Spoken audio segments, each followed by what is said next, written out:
ladies and gentlemen, boys and girls, welcome back to Divide and Conquer, the quest for Khazad-dûm.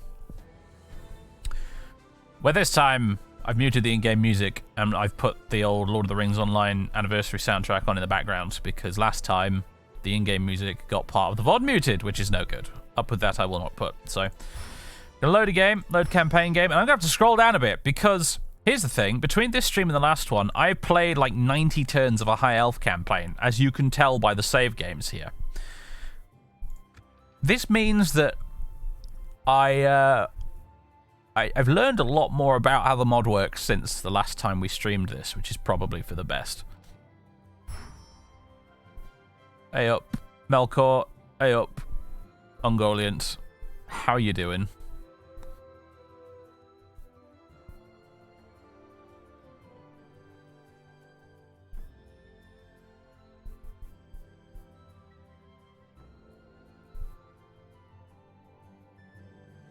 Poor tree. Poor trees.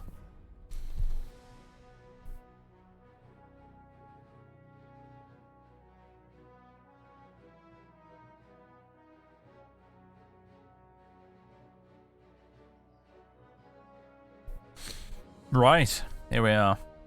Zoom the map in. Okay, so we're at Khazad-dûm. We've got Khazad-dûm West and Khazad-dûm East. We've got Byrig down here, and bugger all else. This is the problem. We really should have expanded more than this by this point, I feel, and we haven't, which was a bit foolish. We've kind of been building tall when we should have been expanding. If we go ahead and toggle off Fog of War to get a better look at the general situation here. One thing I've learned since last time we streamed this is that Dunland, well, honestly, you little bastards are a distraction. I really shouldn't be messing with Dunland. Coming down here was a mistake. The guys we should really be worried about are Gundabad and Angmar. We need to fight Gundabad at some point anyway, because I want to take Goblin Town and I want to take Gundabad itself, the mountain under which Durin of old awoke along with the other dwarf fathers. So getting Gundabad is an absolute must. But there's also Berzakul, Dine's halls, etc. There's old dwarf halls up here we want to retake. But more to the point, really, Gundabad are scary and nasty, and Angmar are also nasty. Not quite as scary, but they're pretty nasty. And they're the ones we really want to be dealing with. I think Isengard won't be necessarily too much of an issue. I can't remember, are Enedwaith on our side in this one? Enedwaith, are you goodies or are you baddies in this campaign? Lands of Enedwaith. It's yeah, they're a bit of a question mark, aren't they? Because they're at war with Gondor, but they're also allies with the High Elves. So pick a side, clans of Enedwaith. Get your shit together. Angmar is a little bit OP, and yes, as you can see, they've been spreading out quite a bit across the north here. They take some putting down to Angmar. I've been fighting, as I said, I did a High Elf campaign, and I spent an awful lot of time fighting hordes and hordes of Moria goblins. I cannot stress enough how lucky we are in this campaign that the Moria goblins got wiped out very early, because they are a pain in the arse to deal with otherwise. They just send swarms and swarms and swarms of stacks of goblins after you, and it's just tedious to deal with. But in my High Elf campaign, I was dealing with them and also dealing with Angmar, and Angmar are a pain in the arse. Angmar are really annoying. So, yeah, we're going to want to march north. They've actually got Goblin Town right now. The Gundabad has been marching south as well. They've got Fenholm at this point as well. Gundabad are also a problem. I'm gonna stick you. There's a bunch of... I think this is a stack of goblins that used to be Moria goblins, and then when their faction got wiped out, they just turned into a random rebel stack, which looks like Lothlorien is trying to fight. Lorien at the moment is also battling against Mirkwood and Dol Guldur. I'm delighted to see that Dol Guldur have basically failed so far in this campaign. In my other campaign, they became a huge green blob of death, and they wiped out Lorien. Just obliterated them, with help from Moria as well, actually. So I'm glad to see that Lothlorien is doing okay, and that Dol Guldur isn't. So that's nice. And also the Bjornings are sticking around a bit longer than in my other campaign too. So I think Gundabad seem to be doing quite well, but they have some strong opponents in the form of the Woodland Elves and Bjornings and Erebor as well, who will be working their way westwards eventually. They've done their usual thing where they just go straight off into the east, but also, as you can see, they do have armies working westwards at the moment, and the Erebor dwarves are pretty kick-ass, so Gundabad, probably not the highest on our priority list right now. Angmar, on the other hand, they're just a huge grey blob in the north that are just expanding out and eating everything. Breland is looking very unhealthy at the moment. They've got pretty much the Shire and Bree and bugger all else at the moment. They're getting squeezed by a mixture of the Dunlendings and Angmar at the moment, and it's not good. So we may need to focus our attention on Angmar at some point. I say at some point, really, because honestly, our military is pants. Our military is pants. We need more dudes. And unfortunately, recruiting more dudes is difficult when the next turns to next available unit for Khazad sentries is 7 goddamn turns! And 11 for Khazad volunteers. Our recruitment is woefully slow as the dwarves, which sucks. And it's not only woefully slow, but also it's not even as if many of our units are super amazing good. You know, it's not like we're playing as the High Elves and our basic troop unit can murder like 2,000 goblins all by itself. Well, that's a slight exaggeration, but still, the basic High Elf units are incredibly good compared to ours. Ours aren't bad, don't get me wrong, but you know, yeah, makes expanding a bit hard. Especially since I'm pretty sure if we want to recruit stuff, we really need to take castles and not cities. As far as I'm aware in this game, and I might be wrong, but I don't think you can recruit very much from cities. At least that was the case with the High Elves. Maybe the Dwarves get access to a bit more, because this is a city, and they can get sentries and volunteers at least, and recruit a new character with the Zenith Guard. So they might have a bit more going for them, but with the High Elves, you can pretty much just only recruit from castles and nothing else, and it's a real pain in the bum.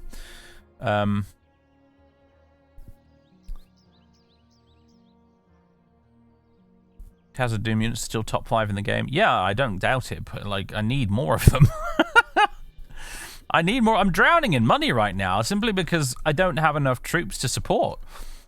My budget is massive, but I'm not allowed to buy any troops right now. I'd love to spend all this money on more armies, but unfortunately we just can't. So, anyway. Yes, as a reminder, there is a stack of Dunlendings just up there milling around in the woods that we'll need to deal with at some point. I'd really just like to ignore Dunland at this point. I'd like to ignore them, maybe get a peace deal with them if we can. I need to know where my agents are at the moment. We have 2 diplomats. We have Ori, who's on Osgiliath right now. Oh yeah, just watching the whole Mordor versus Gondor fusterclug. And we have Owen. Wait, no. What am I talking about? Lists. Agents. There we go. Thror. We have Thror, who's in Breland at the moment. Now, are we allies with Breland yet?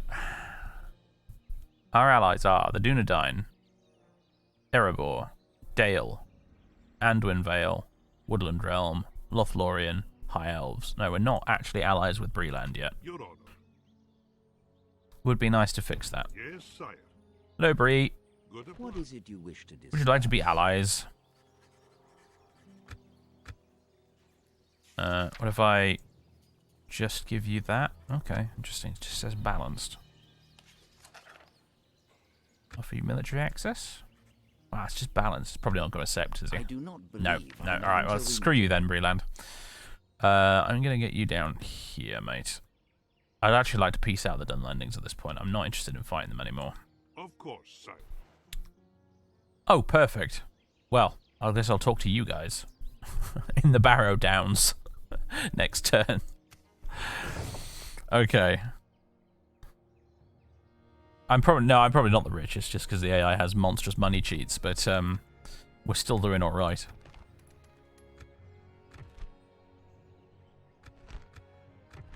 I can't get the faction summary screen up. The you know, the end of turn summary screen, which has the rankings on it. I could go into the graphs if I wanted to, but I can't be asked. Anyway, Biorig is currently building a pub. Oh, this is the thing. I really should have been building culture buildings a lot sooner. So they're honestly, they're probably one of the first buildings you want to build when you take a settlement in order to get your culture up, because what that does is it decreases unrest. It allows you to recruit units as well, actually, if you get culture high enough, but also mainly it just it reduces cultural unrest, which is a killer in this. I hate cultural unrest. It's a pain in the bum. Because it means you have to pretty much occupy every town with a goddamn character who has governor's influence in order to keep the population vaguely happy.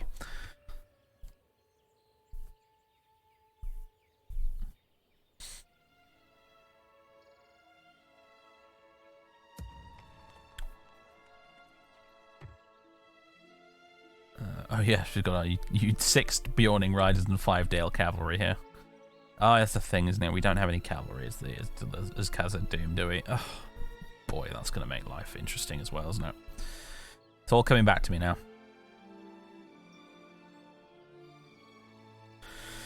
Lufar. Hello, Lufar. He's got a ring, apparently. Gives him +2 renown. A little unit of Erebor infantry that we've had since the very start.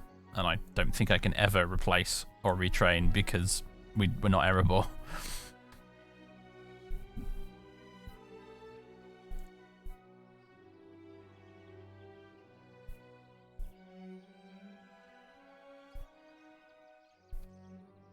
So, I believe we did one of the last things we did last time was actually send Balin out to be crowned in the Dimral Dale, and then we had the goblin attack, and then we beat the goblins. And now we're kind of scratching our bums right now, sitting here thinking, right, okay, now what? You could try buying Zag-Kalar from the High Elves. Yes, I intend to try. I intend to try and buy Zag-Kalar from them. If I can. I will need to set a character up north, though, to occupy it. Otherwise, it's awkward, because even if I buy Zag-Kalar from them, it might immediately rebel. Because, like, its majority culture will be either elvish or goblin, and the population will be supremely unhappy. Even if I put low taxes, they'll probably still rebel, and then I'll have a rebel town to deal with. So I'm not entirely sure of how the logistics of me buying Zag-Kalar from the elves is even going to work, assuming they will even actually sell it to me.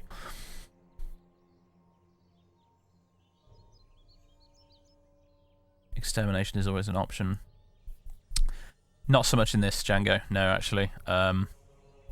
Exterminating the population doesn't actually really seem to help with cultural unrest, I'm afraid. All it really does is ensure that you have less population to tax and turn into soldiers. That's all it does. Extermination is generally, I have found it to be rather useless, and basically just kneecap yourself if you do that. In my High Elf campaign, I went through a process of exterminating every goblin settlement I took. And really all it achieved was... well, it achieved nothing. All it achieved was basically ensured that I had less population. They were still equally angry, but with less of them.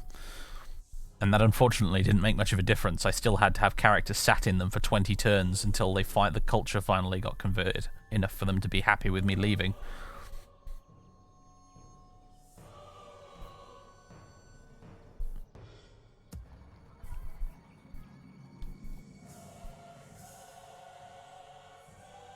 Yeah, Kamal, but it's incredibly short-lived. It's incredibly short-lived, the fear thing. It like maybe temporarily helps you with public order for a few turns, but then after that you have exactly the same problem. And way less people. Making way less money for you. Trust me, it seems to be a really bad idea exterminating populace in this mod.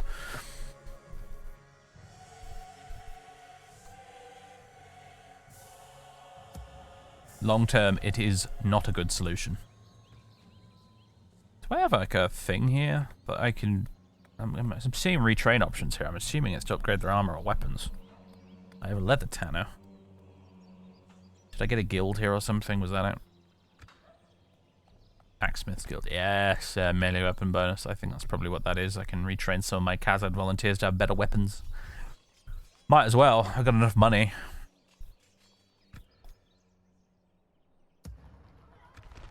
Yeah, the retraining. I can retrain them by 4 Bjornings. We're already retraining a bunch of dudes here, and I think recruiting some new units too.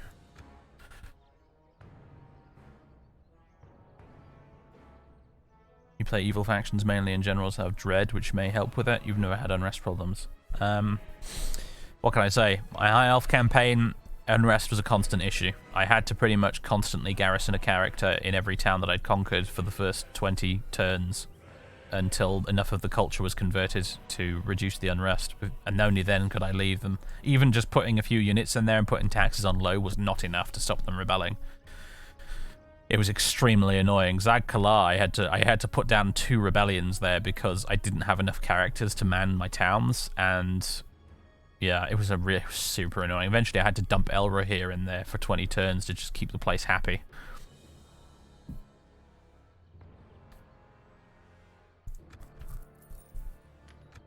And that's particularly annoying because the important elf characters like Eladan and Elra here have some really nice battlefield buffs for your whole army, so you really do want to be using them on the battlefield and not having them sat around being governors.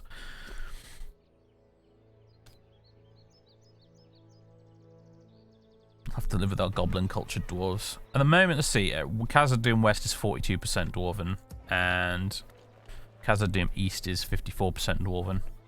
So that's nice. We are converting it slowly.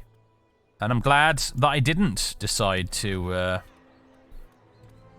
I'm honestly really glad that we didn't decide to exterminate the populace of Khazad-dûm when we took it, because I think if we had, we would be in much worse shape right now.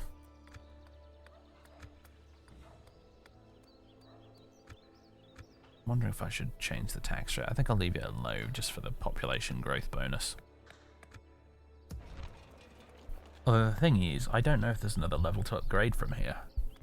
So I don't know if increasing population growth at this point is going to really achieve much other than increasing squalor. So,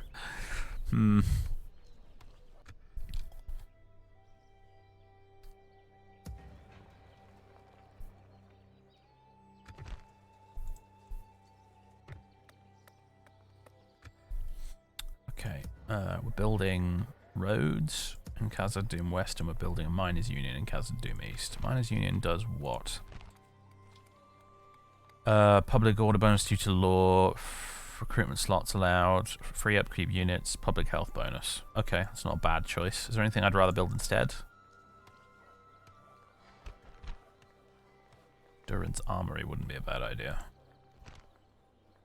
Healer's Post, Ballister Maker, Steelmongers, Market, Roads. Wow, we don't have markets or roads yet. Or what was I thinking? What have I been doing? What have I been doing? No, forget that.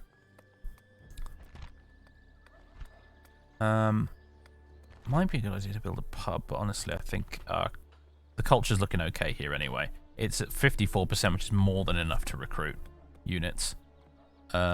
Mining complex, roads, market. I think I want to go with roads. I think I want to go with roads for now. We're building roads at both ends of Khazad-dûm, so we can go trade with the elves.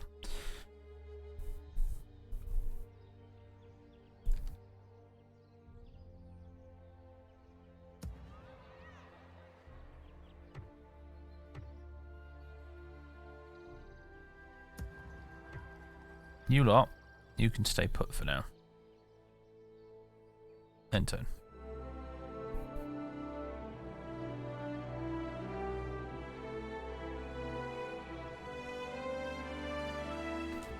What are you doing, Gondor?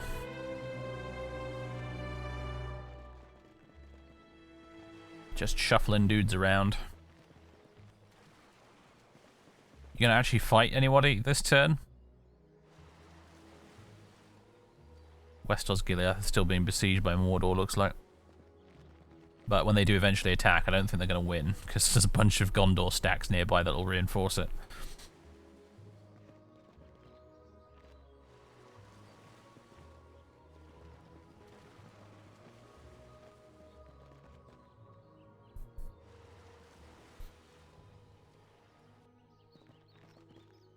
What you could do is walk one of the generals to Zag-Kalar and then buy it. That's probably what I'd have to do, yeah.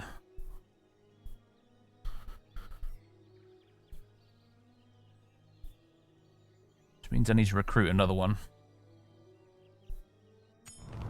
Fornost assaulted. Oh, not good. Poison Sky. Oh, by Durin's beard! At our noble king's coronation, a large force of goblin archers descended upon... Oh, Balin. Oh, we didn't get to cheat death in the end after all. Descended upon him with many a poison arrow. Thank Aule that Tharkun came to Balin's aid during the attack. Alright, never mind then. Ignore everything I just said. For all we know, our king could have been slain by one of these arrows. Which is exactly what happened to him in the books. Unfortunately, Tharkun reports that the archer force was only the scouting party for the army led by our people's greatest foe, Durin's Bane! Tharkun, for reference, is Gandalf. Make haste, for we need to return Balin and Tharkun to Moria immediately so that they can defend our home against the darkness which marches towards us. Okay, so Balrog time. It is Balrog o'clock, everybody. Hurrah! Good grief, look at that. Financial, 15. We're ranked 15 on financial, even though we have like 76 grand. That is the scale of the money cheats the AI has at its disposal.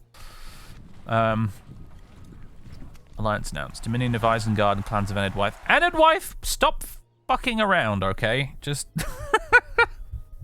Are you on our side or are you not?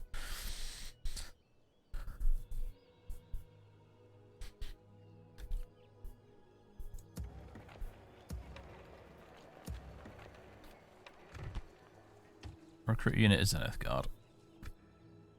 Okay, I assume it wants us to return Balin to Moria, but he's already here, so I don't know what happens next. Either way, better not move any of my troops. In fact, you know, I'll do a save.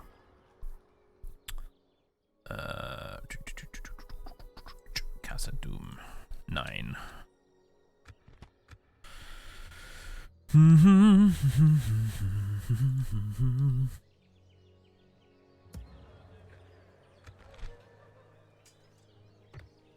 Still building the pub.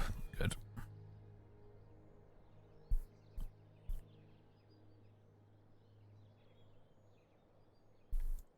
Well, Gandalf's job is to meddle. That's the whole point. Can't really hold it against him. It's like having a go at water for being wet.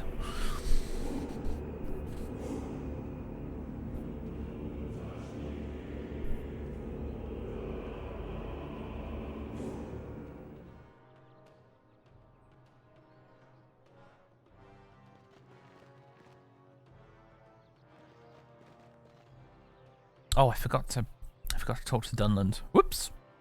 Oopsie daisy.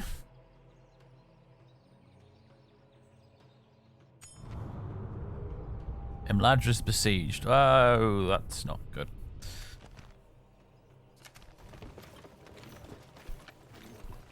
Khazad-dûm travelers retrained. Okay, over here. Need to have a little chat with the Dunlanders. My lord. This had best. Hi guys, ceasefire? Very demanding, of course. Now I want a ceasefire, it's all no. No, not at all.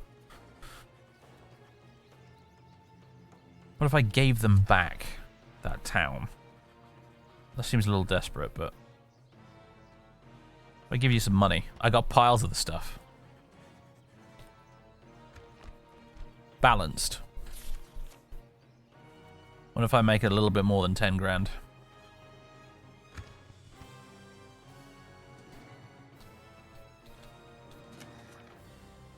Here you go. Have some dosh. I am not quite. There. Well, that seemed fruitful. There, I says to you. There. I'm just going to recruit another diplomat. He says, as if he naturally is able to do that. Agent limit reached.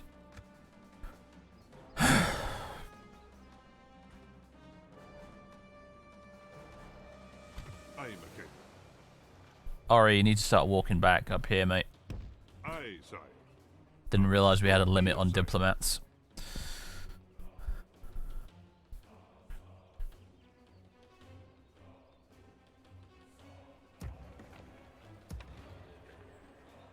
My king. Just gonna do that in case we need that to happen for the quest.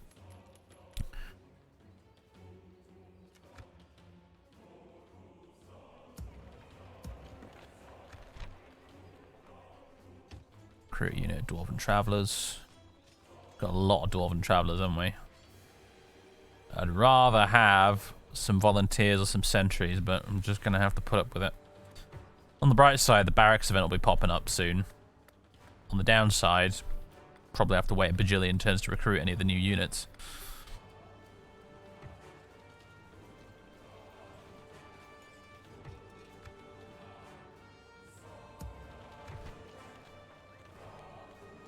Did I recruit another unit of Zenith Guard? You know what, fuck it, why not? Why not have more characters available? At the very least, they're very useful elite units of heavy infantry.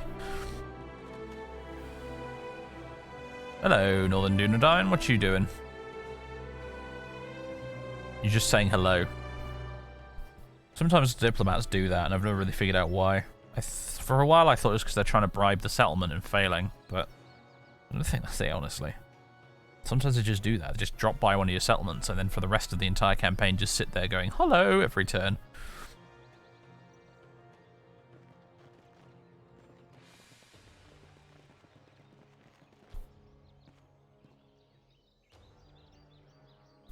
Hi, Dunlendings, how you doing? The enemy lays siege, but we will stand proud. Grand. Wait, you can come in these walls and fight me. You can come in and you can fight me inside the walls, you little shits.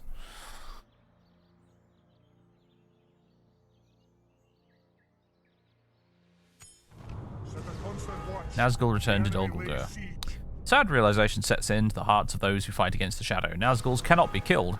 Despite being defeated in battle, their spirit cannot be destroyed. Upon returning to Mordor after his defeat, he spends time with the Dark Lord and slowly regains a more physical presence, and now he is ridden north once again and is ready to return to the field. The Shadow surely grows strong. Surely grows on this dark day. Yes, I think I'm going to assume Gondor killed a Nazgul, and now he's back.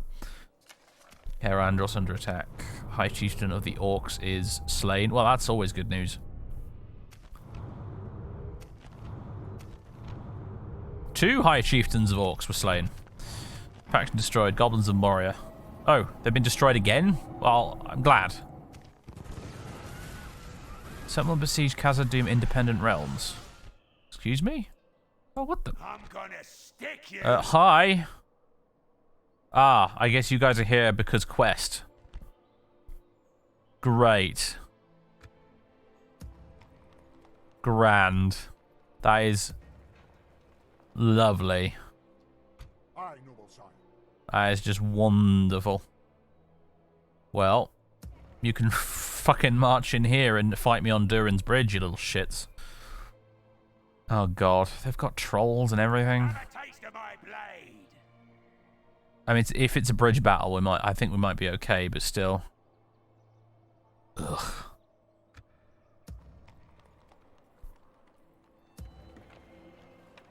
Khazad-dûm's difficult, man.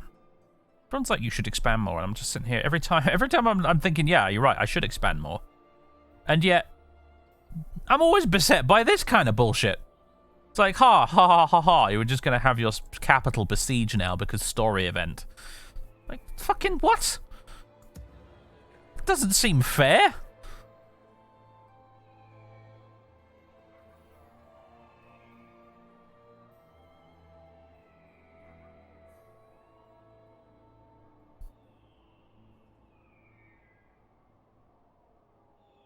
Well, and then we got this to deal with down here.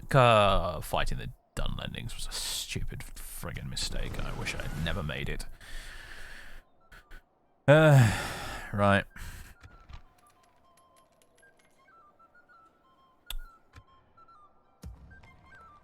I like how even though 2 of our 3 settlements are besieged, we're still making mad profits.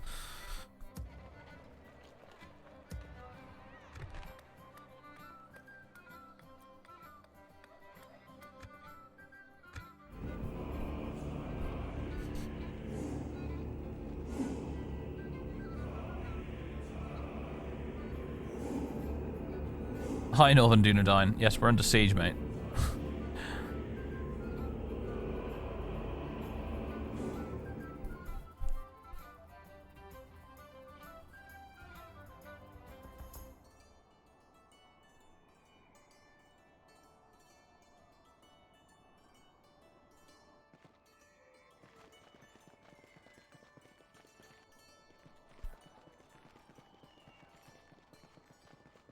I don't know what I haven't checked in on the progress of that Elder Scrolls Total War mod.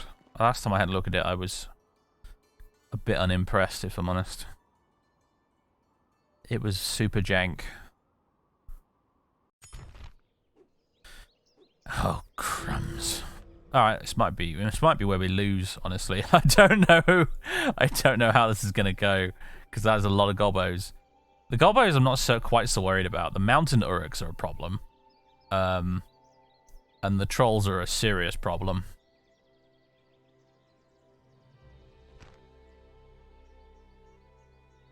And gobbos shouldn't really have mountain uruks at this stage of the game. We haven't had the barracks event yet. But they're getting them for free here because story event. Edoras Siege, Durin's Bane destroyed. Well, that's good news. We don't get to see that, but we're probably not going to get to read this event here at all because the siege has happened. But it's nice to know that Gandalf has done his job. Apparently he's shreked the Balrog, and we don't need to worry about that anymore.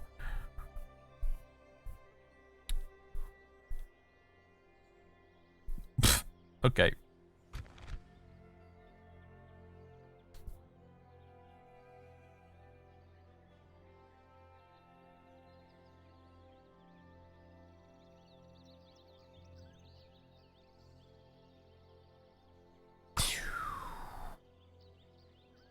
Okay, here goes. The time's come, lads. To battle. Sucks you wanted to see what was in that event. Yeah, me too. Now, what's that meant to be? Is that Gondolin, do you think? I feel like that's probably Gondolin.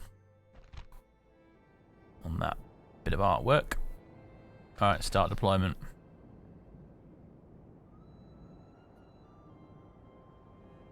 Well, we've got a bridge. A bridge always helps in Medieval 2. Bridges are good. I know it. Forward. Do you guys get shield wall? No, you don't. Dwarves, advance. March. Grab your weapons. March. And then we have archers. Lots of them. It's going to be a real pain getting them all laid out the way I want them, apparently, because I forgot how finicky the pathfinding is in Khazad-dûm. Forward. Advance. Forward. And we've got some wonderfully inappropriate music right now. Some cheerful Tom Bombadil's house music as the backdrop for this epic battle. At this point, we kind of need a Tom Bombadil, really, if you ask me. That's the stage we're at, really. There's a battle coming. I know it. Forward. Dwarves. Advance. Grab your weapons. March.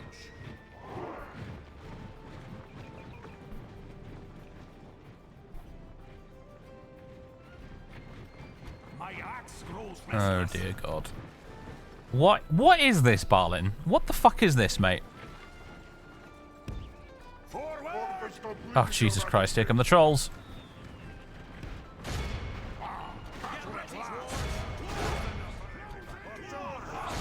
Archers try and kill the troll. I had no idea the trolls were going to just charge in here. They just absolutely Leroy Jenkins their way in here.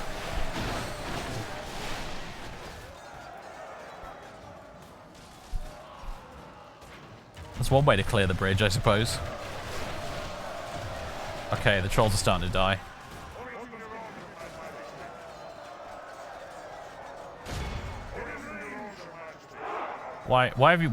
You're now refusing to shoot the trolls? Why? Alright, just shoot the goblins instead.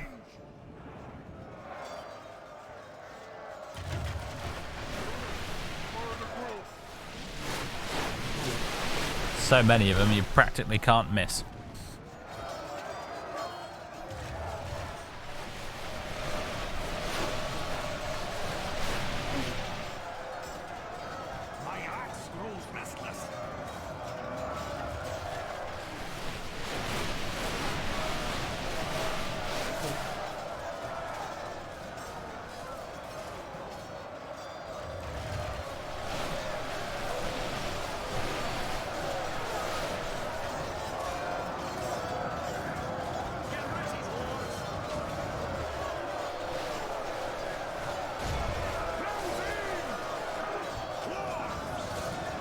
Please try and kill these trolls, guys. I know it's a bit of a tall order, but...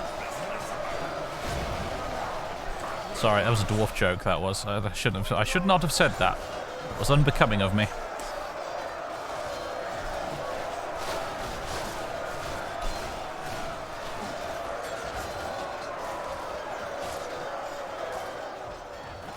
There's only 3 trolls left. Make that 4, actually. No, 3, thank you. Now I think it's 2. Keep at it, lads. Keep poking those trolls to death.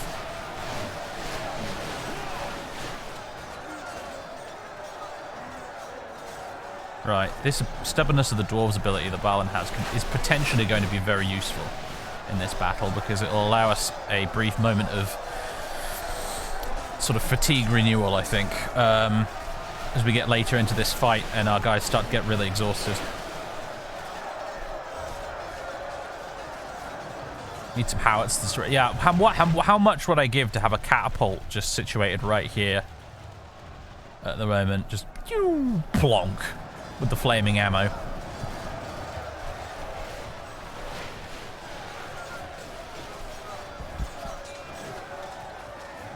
Even a ballista would be alright. Would be pretty good right now, actually.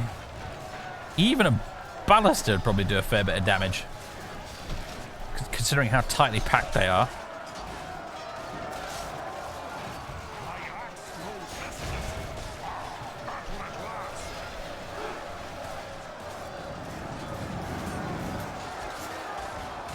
Oh, there's the mountain Uruks.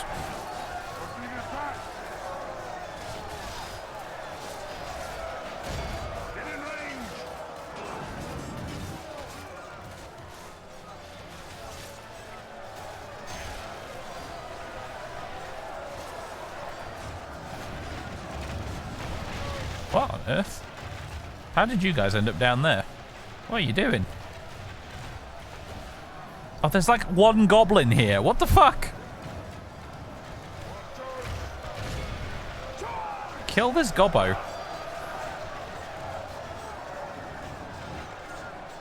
Or maybe shoot him? I'm not sure. Oh, for fuck's sake.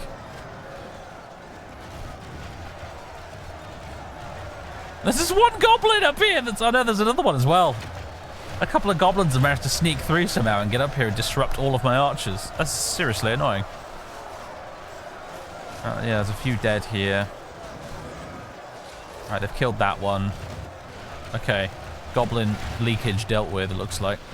Although there's another one there. And this one.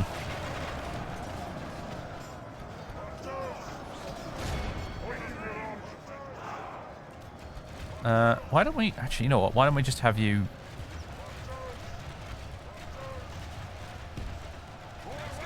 Fall back a little bit up the slope.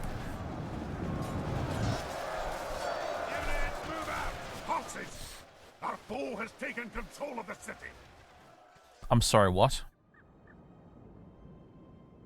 Oh, fuck off. Fuck off.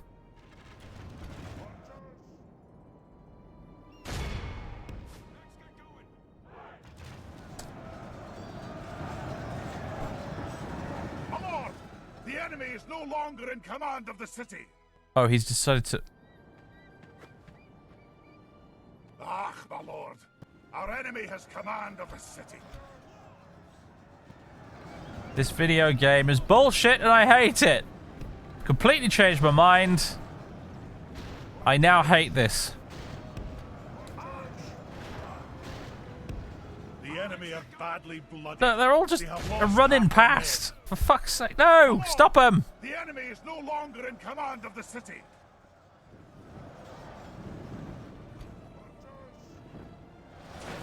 Oh, this is horse manure of the highest order.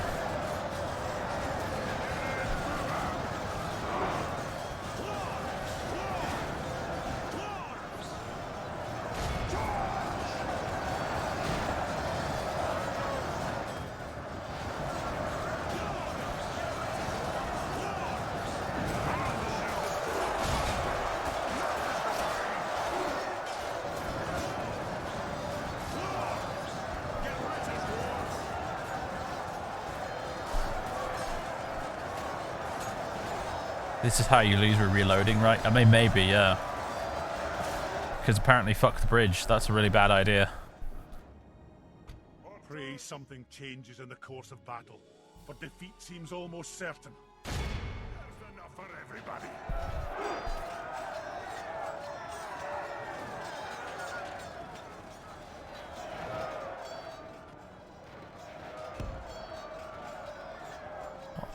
What the devil's going on here? Why can't I just deploy my unit, game? Advance!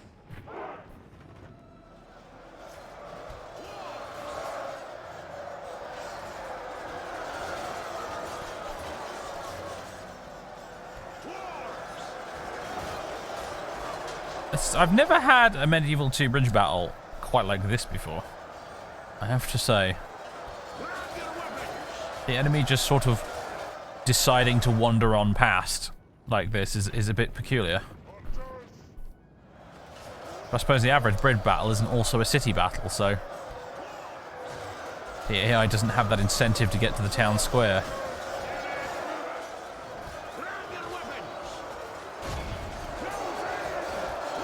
We've lost half our men.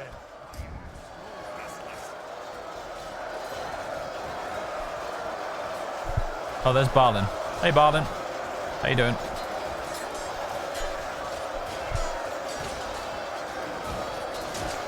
I'm gonna pop his ability.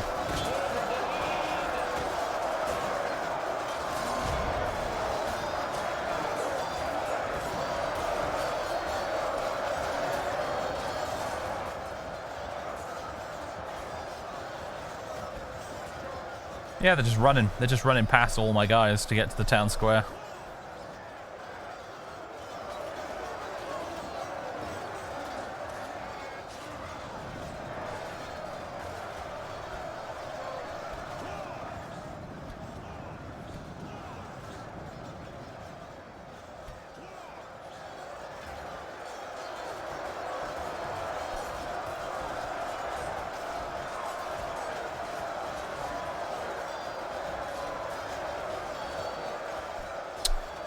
I think we're fucked, ladies and gentlemen. That is the technical term for this situation. We are fucked.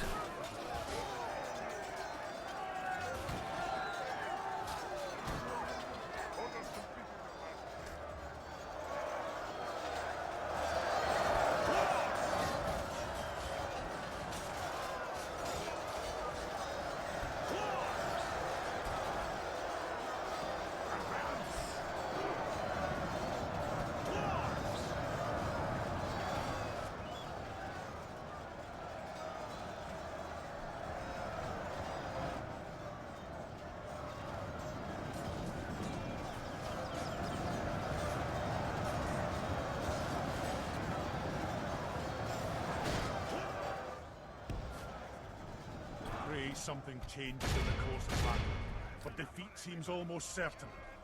Gonna attempt to try and get everyone back to the square, but I don't think it's gonna go very well.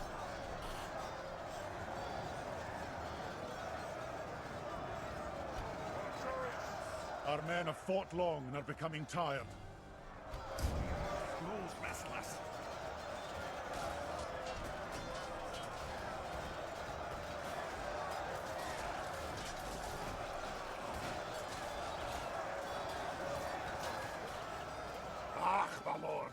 Our enemy has command of the city. Well, there it is.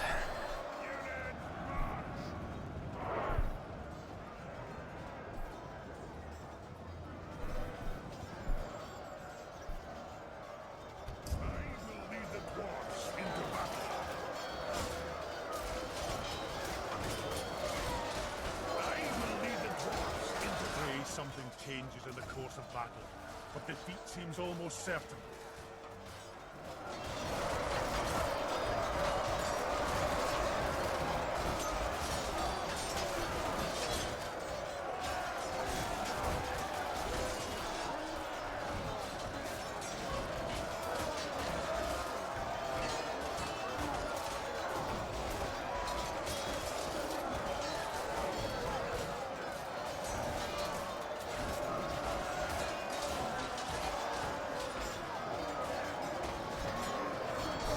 They're never going to kill him. The opportunity for us to regain control of the city has almost vanished. Our enemies have snatched victory from us like thieves in the night. They will not be so lucky next time.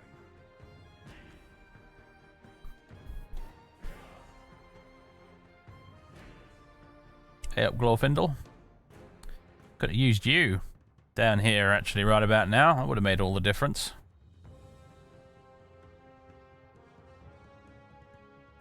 Like, generals in this mod, like, are really tanky in general, but, like, Balin had, like, plus 20 hit points. Due to all his items and crap.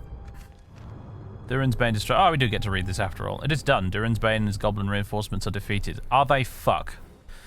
Our king and warriors fought valiantly against the overwhelming force, but it was the wizard that delivered the final blow to the Balrog. Terrible news, however, my lord Tharkun has fallen with the beast, and both now lay slain upon the mountainside. We shall never forget the sacrifice of the wizard.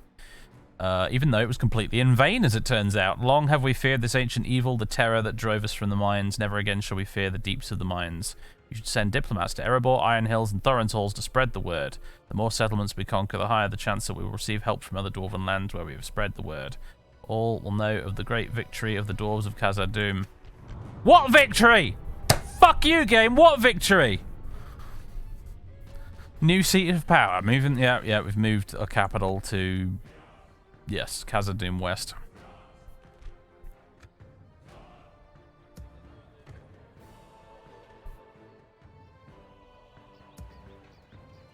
We're completely fucked.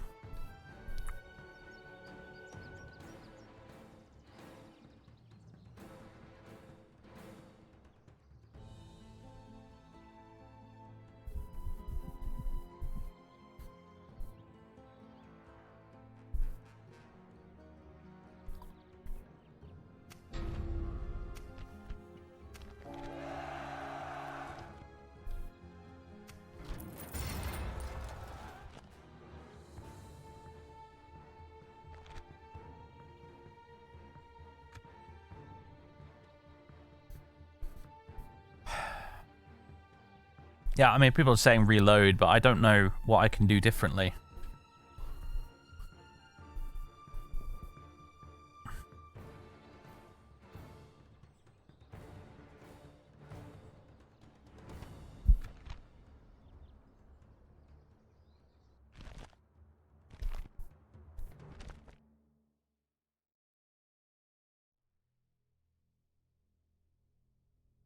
What West Garrison, Thunau? What West Garrison, mate? I don't have a West Garrison. I have Owen. Sorry, Owen. I have Owen and his bodyguard, and 4 Bjornings. That's it. That's the West Garrison right now. I got 19 Dragon Slayers. I got Owen, and that's it.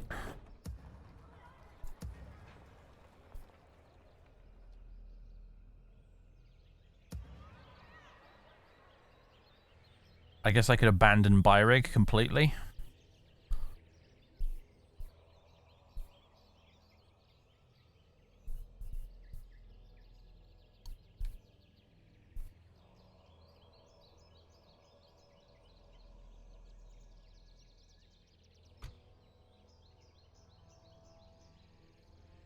Aye, sire. Greetings. Awaiting your command. We shall listen to your Will you proposal, accept a but do not ceasefire and maybe trade rights? If I give you Byrig back. No, not demand.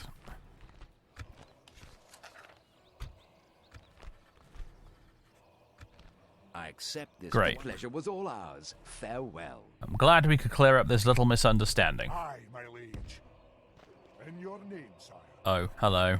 Yes, I forgot you're here. Not a diplomat. Do I an honor, my lord?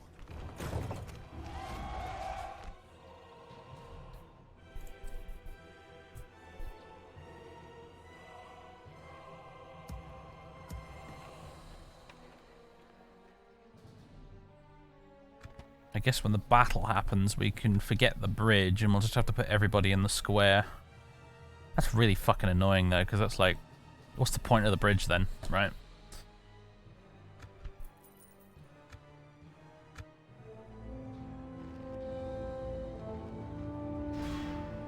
I'm glad we managed to get the diplomacy off there before Breland took that place. That was handy. You can't start to the other side. You can't. I can't put my units any closer.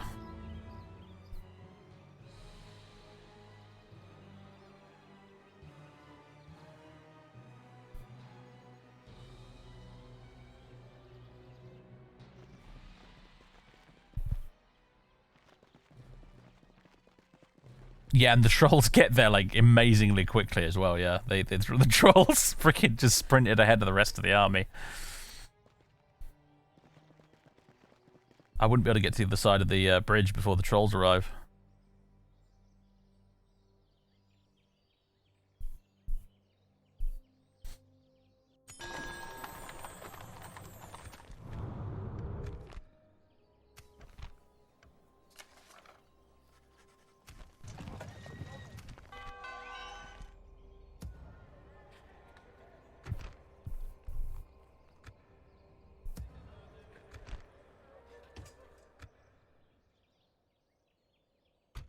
The Bjornings moved out of the way. Bjornings? Sorry, Dunlendings moved out of the way. They have, good. We march to glory. Making camp here, good sire.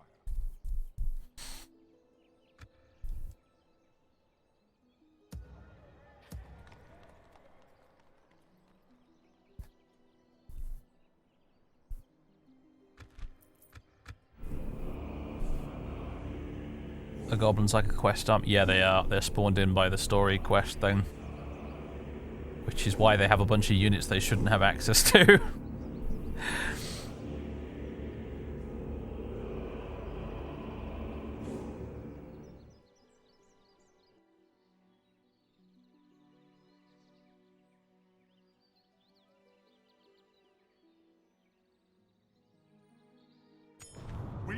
Honestly, I'm going to be happy when all of this questline nonsense is finally done with, because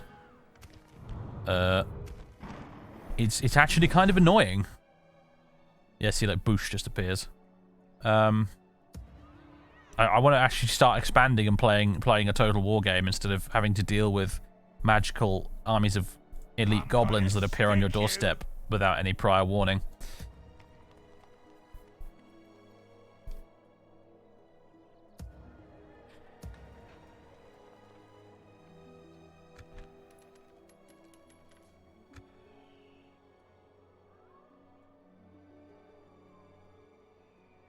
Aye, my liege.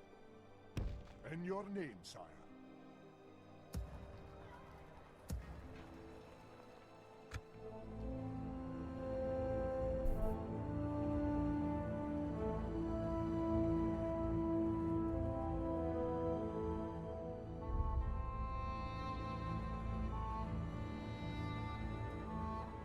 No, I'm not going to cheat move the Byrig army.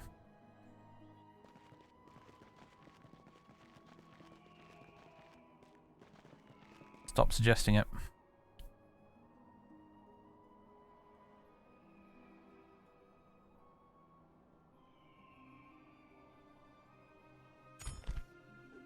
Right.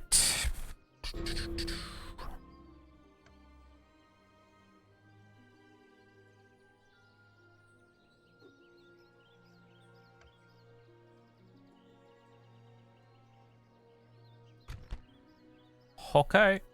Attack!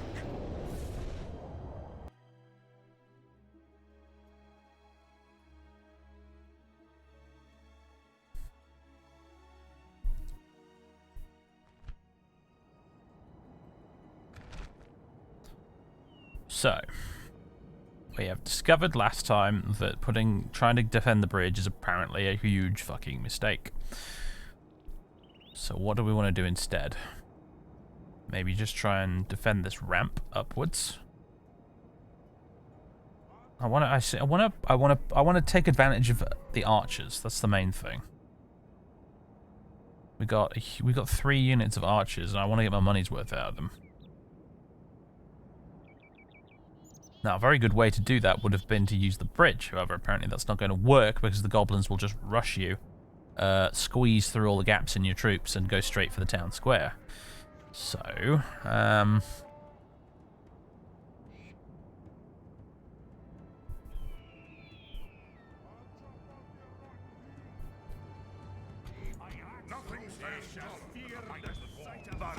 and this is going to be really difficult because the pathfinding is a disaster in here.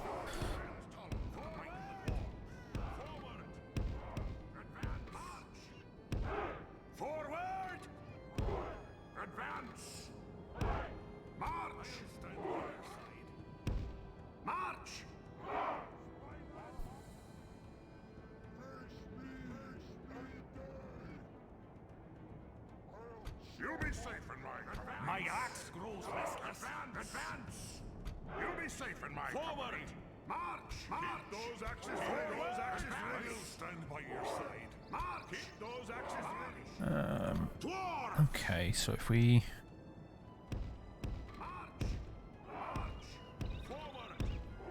Oh, come on, just let me... Ah!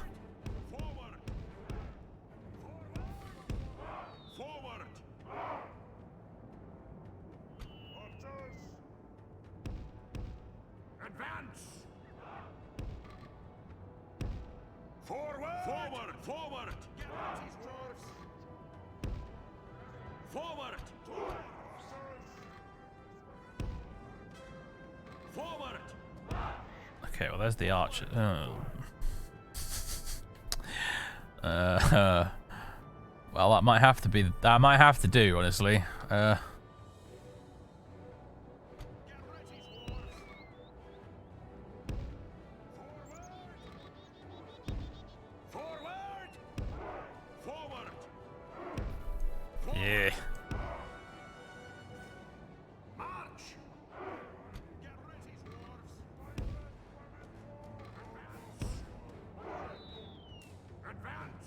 Well, if that isn't a big old mess.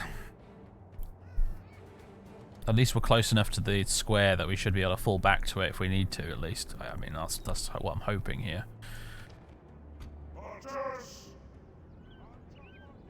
My axe grows restless. Dwarves! I'll stand by your side. Get ready, dwarves! Let's get in there! Do the shield wall thing. I don't know if it's going to help. There's so few of you, I mean. The troll's already on their way. Yep. Chariot to Fire playing in their earphones.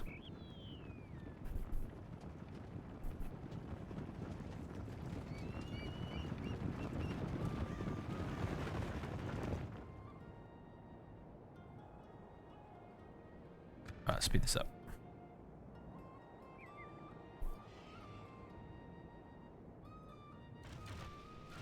Oh, we've got some impressive range on the archers from up here, at least.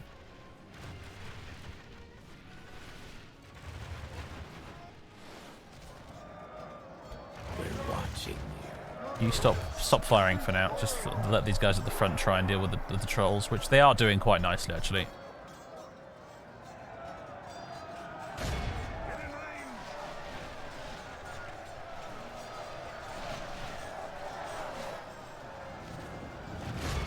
Wildly inappropriate music again. Love it.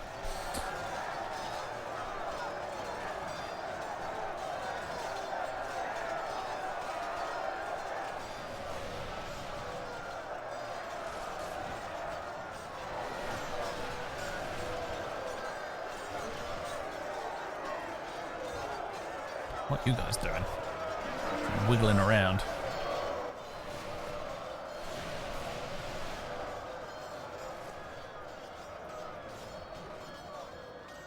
Oh boy. Getting some lag.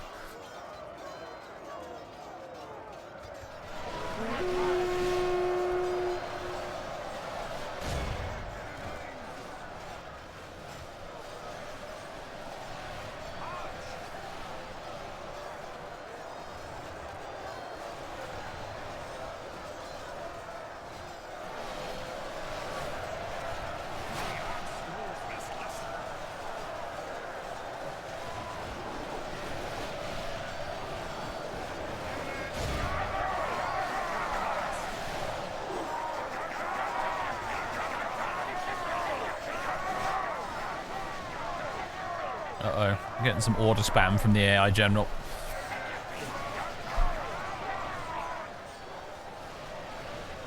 Pray something changes in the course of battle, but defeat seems almost certain.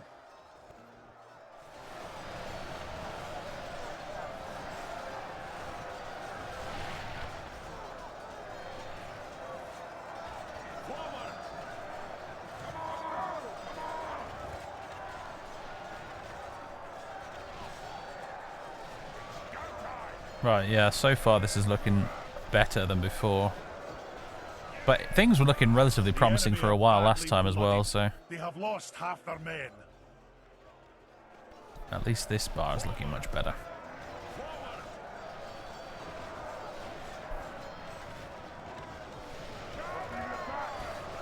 Well, the fact that you guys are just getting peppered with arrows is not helping, actually. If you can spread out, just do that. Quantity of goblin archers is irritating. In fact, all my archers are out of ammo at this point.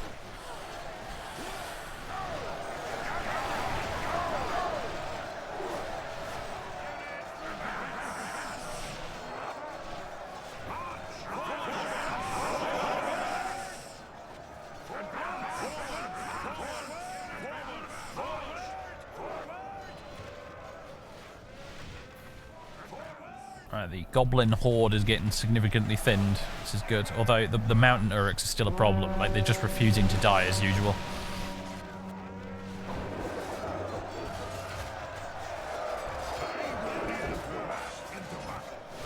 Right, I'm gonna pop this now.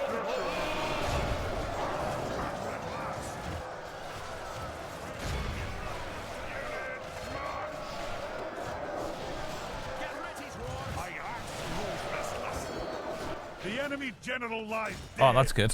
For the moment the fortune of battle goes our way. Let's pray it remains as such. They're trying to rush the center again, aren't they? Look. Or are they routing? Some of them are routing. Interesting. They're routing the wrong direction, of course, but I'm okay with that. You guys aren't, though. These guys back here are fine. It's these ones up at the front.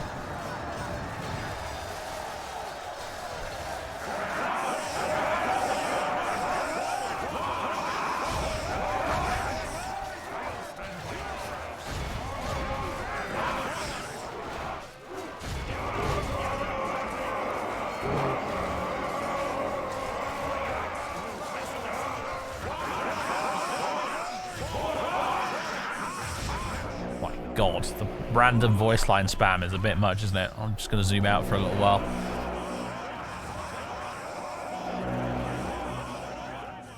I'm not even ordering my dudes to do anything, but I don't know why it was doing that. After them, cut the cowards down. Is there any of them left, or have we absolutely annihilated every single last one of them? There's one there just trying to run away. There we go. I think that was it. Oh wait, no. There's one of them has made it through and is running off towards the mines. A single mountain uruk. All right then. Well, the enemy are utterly vanquished. This is a great victory, worthy of only the mightiest of generals. all right, Balin MVP once again. Nice.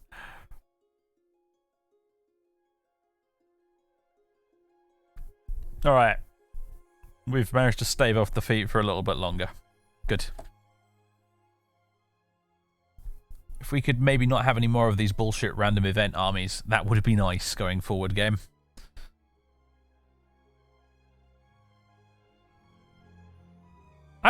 You know, honestly, I would not call it a Pyrrhic victory at all.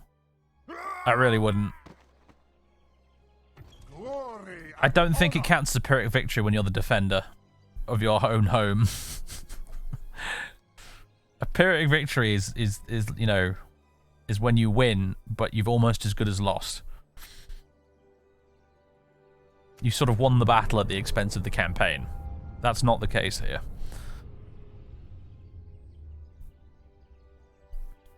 Right, and Durin's Bane's destroyed. And Ladris is besieged. Let's read this last bit here carefully. You should send diplomats to Erebor, the Iron Hills, and Thorin's Halls to spread the word. What do you mean by that exactly? Have you got spots on the map I need to send diplomats to, or what?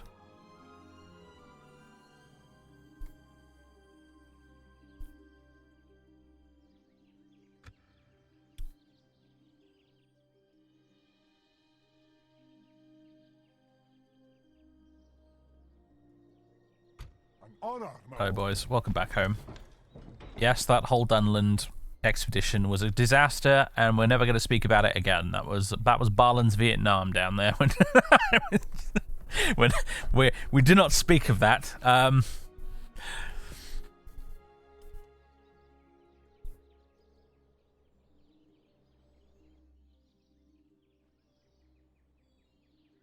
can I be of service? Right, I need you Of course, to come this way. Yes, sire. You need to go and have a little chit chat with the elves. Over, sire. I'll continue See about buying that town off them. I'll continue tomorrow, sire.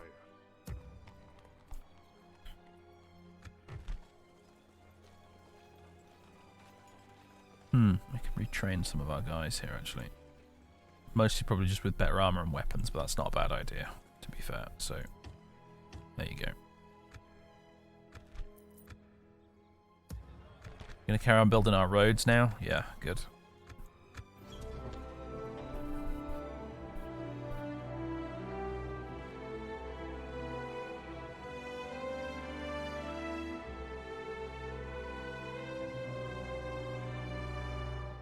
Wow, that's a huge Dunedain army at Ostsul. Wonder what they're up to. I'd love to play a Dunedain campaign actually, and rebuild the Kingdom of Arnor. That would be sweet. I've had a look at some of their late game units. They get some really cool. They have a really cool roster, the Dunedain. When they start, you know, becoming Arnor rather than just a bunch of rangers. Council still wants me to go talk to Mordor, and it still isn't going to happen.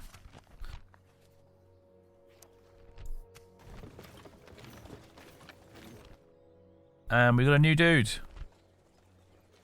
Baron. He's lazy. Has political promise, honest, a fair fighter, a dwarf. He's a broadbeam, interestingly enough. Well supplied, safe lands.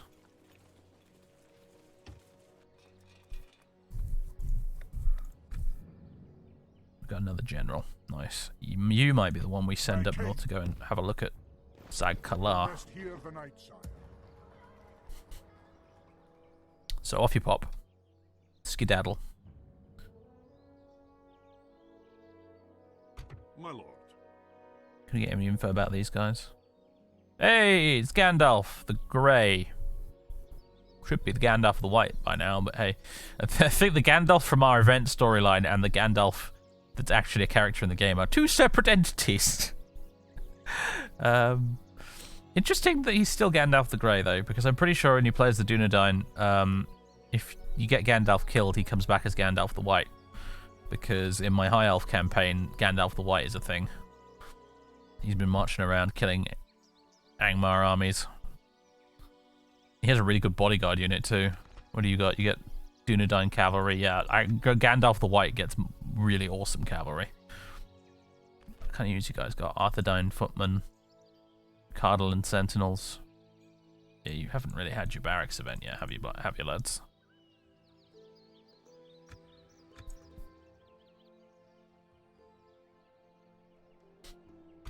Aye, noble sire. He's only 24. He's gotten to that age where you start counting millennia instead of single years.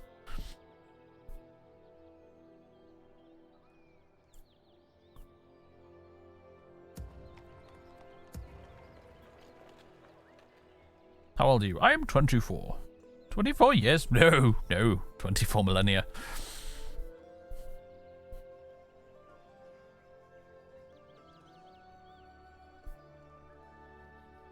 I still have 10 Dragon Slayers left after everything. Amazing. Right.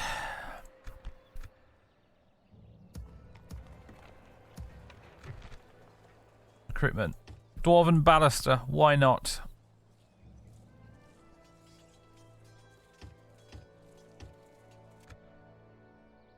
An honor, my lord.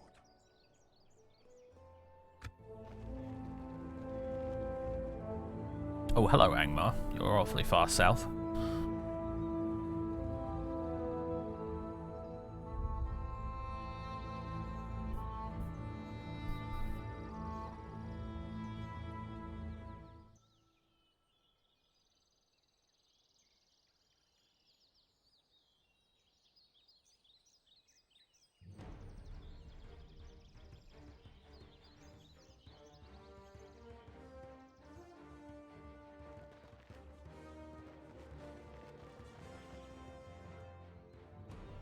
What's Gundabad up to, I wonder? Probably pillaging across the Vale of Anduin.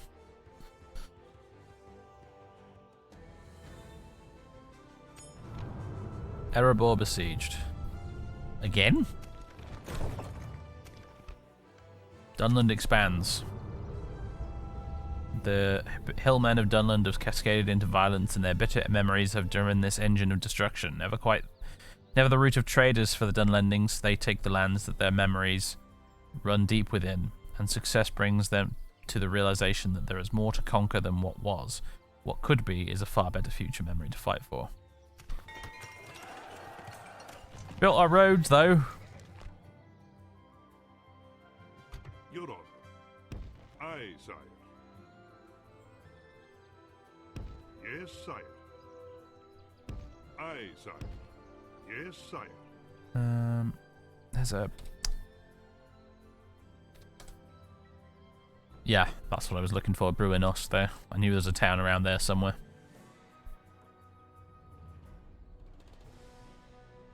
An onion! That's the funniest Elvish name I've seen in a while.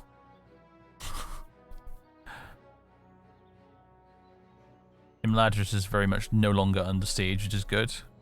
Lord Eladan the Fearless I would fight for your people as if they were my own. probably had something to do with that, I would guess.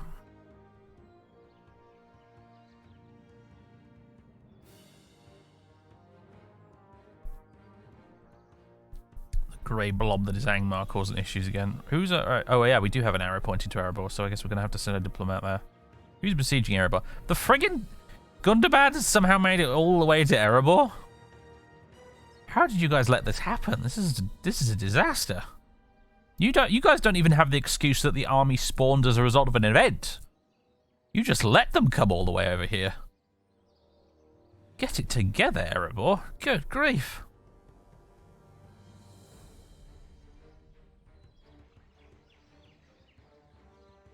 King Dian. There he is. Honor, noble friend. One of only a handful of generals who can liken themselves to great generals such as Eonwë and Gothmog. Renown. Melkor himself has heard this man's name from the void. The men serve him with fervour. His people consider his word nothing less than divine mandate. And this man could turn the pits of Angband into the halls of Tyrion inside of a week. He is one of the finest bureaucrats in Middle-earth. Yeah, he's a bit of a Mary Sue, is King Dian, apparently, judging by these stats. He is even the best years old.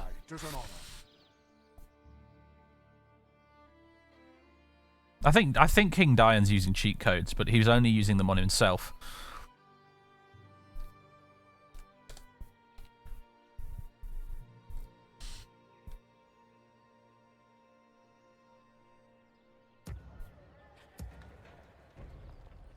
Alright, we built some roads. Now what?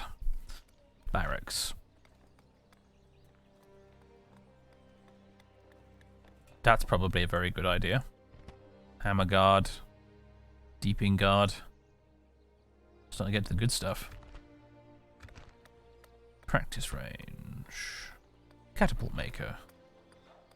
Ironmongers. Stoneworkers Guildhouse. We are going to want to make that at some point, actually.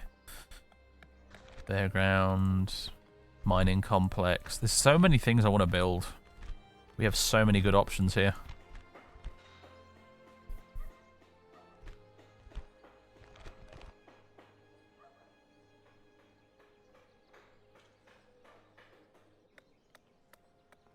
With a successful reclamation of Moria, plans can be drawn up for a great gathering hall that will play host to representatives of all 7 clans for the dwarves. From time to time, our brothers from Ered Luin, Erebor, the Iron Hills, and the Orokani will answer our call to arms and use the hall for as their barracks. It would be wise to construct the hall now that pilgrims and immigrants will make their way from here.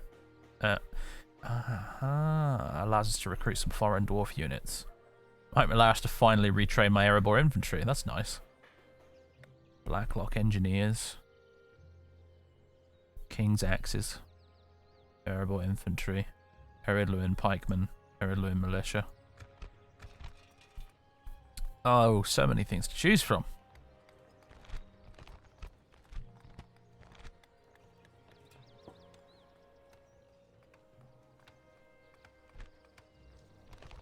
I'm gonna go with Hall of the 7. I'm gonna build that first. My king. Has nothing to do with the boys, by the way. Right, yeah, you Firen, you got to keep moving this way, mate. I want to send you up here to Zag-Kalar so that if I can buy it, you can move in right away and stop it from rebelling.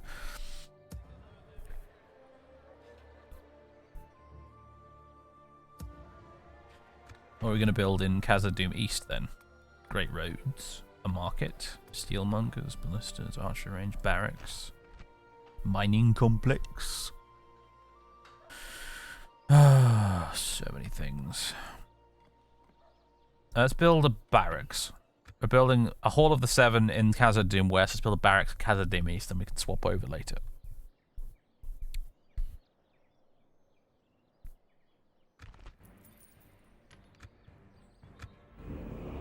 I feel anxious being at turn 63 and only having 2 settlements. But we have 2 amazingly good settlements, so it's sort of like...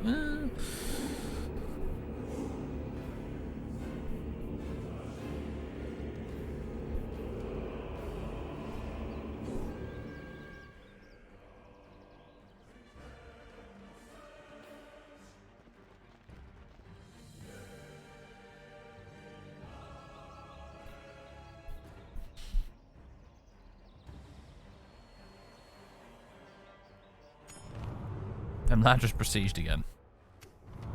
Hornburg sieged again. For like the 15th time. Hey, we got some ballisters. That's nice. They're dwarven ballisters as well. They ain't just regular ballisters. They are dwarven ballisters.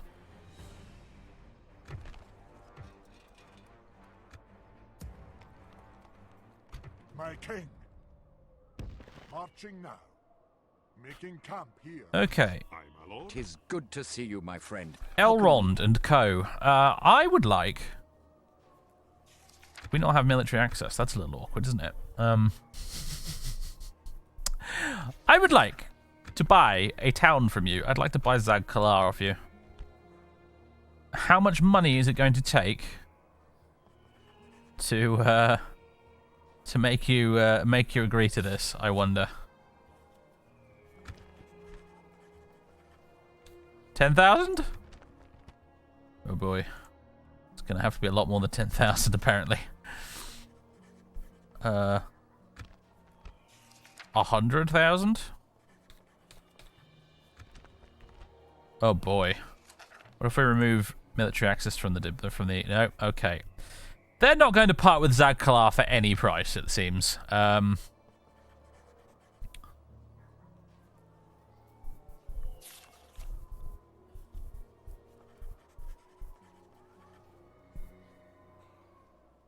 Which is fair enough.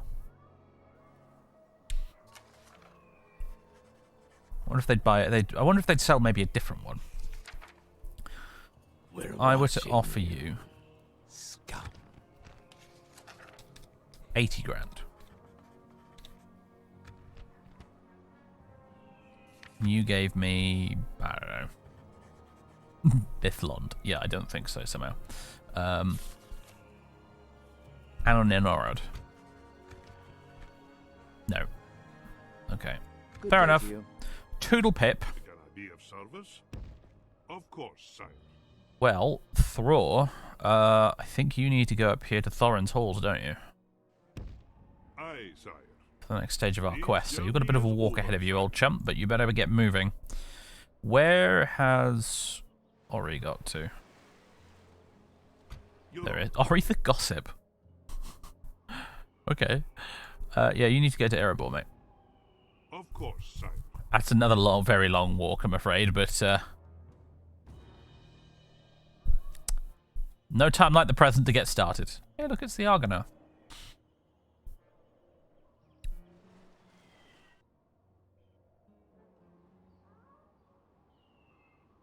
DJ Akimbo, thanks for the tier 1 sub, by the way. I think I missed that Aye, my liege. a minute ago. Right, well, I guess you can come back down here, can't you? Rest here the night, sire. Aye, my lord. They're not tree-dwelling elves, though, are they? They're not. Like, they're very obvious. They're cave-dwelling elves, if anything. Cave and valley and house-dwelling elves. Trees ain't got nothing to do with it. This is the tree-dwelling lot over here.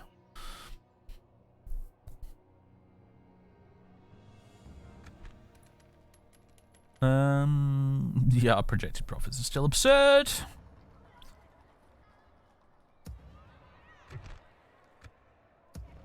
We do any retraining? Hell, we can redo some recruiting.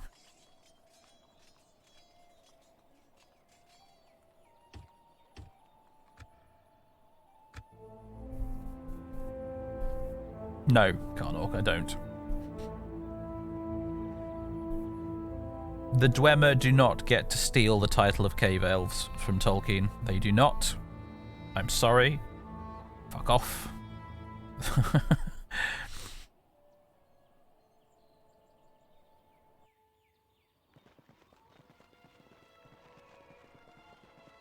The halls of Menegroth and Nargothrond predate the Elder Scrolls fucking Morrowind by several decades.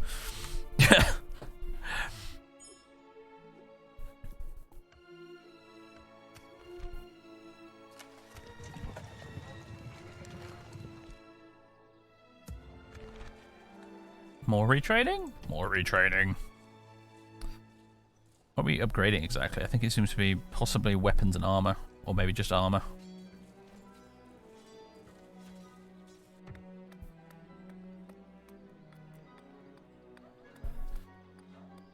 You thought the High Elves were the direct descendants of the godlike people who battled Morgoth? Nope.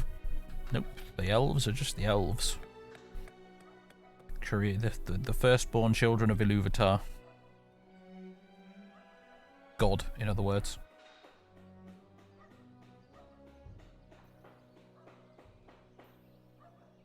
The Valar and the Maiar.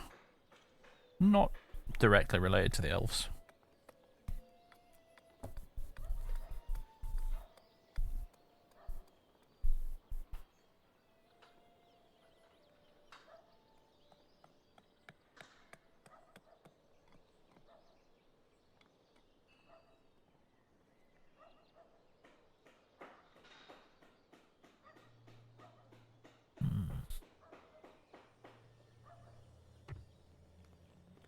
I refuse to recruit dwarven labourers, on principle. Even though that's an option. I refuse to do it. I refuse to just send random civilians with hammers into combat just because they're an extra unit. I won't do it. In your name, sire. Set a watch. Your honor. Yes, sire. Aye, sire. Where's... I want to do this manually in case he bumps into something and then ends up cancelling all his movement. Amon Hen reached. You have reached Amon Hen, also referred to as the Hill of the Eye. It's one of the 3 peaks at the southern end of the long lake Nen Hithoel above the falls of Rauros. On this hill The seat of seeing is constructed, which is told to give the one sitting in it far sight. On the opposite side from the river Anduin lies the Amon Lor. Here the seat of hearing was constructed. These remnants of former glory date back to the early days of Gondor, when the northern borders were still guarded from all evil. Falls of Rauros reached. You've reached the Falls of Rauros, which are the great falls of the river Anduin beneath Nen Hithoel, where the river falls from Eminmuil to the wetland of Nindalf. The gates of Argonath consist of two enormous pillars, carved in the likenesses of Isildur and Anarion, standing upon either side of the river Anduin at the northern approach to Nen Hithoel, originally constructed about 3rd Age 1340, the order of Romendasil II, to mark the northern border of Gondor. Sweet. I must stop here, sire. And yeah, they've got a little unique building on the map there for Amon Hen. That's sweet. It's well good.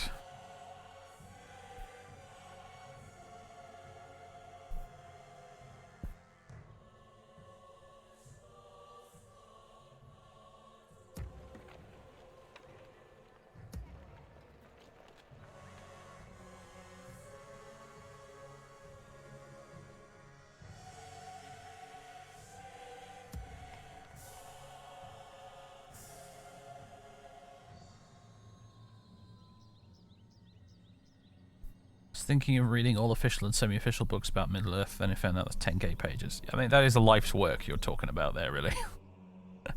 It'll take you a while.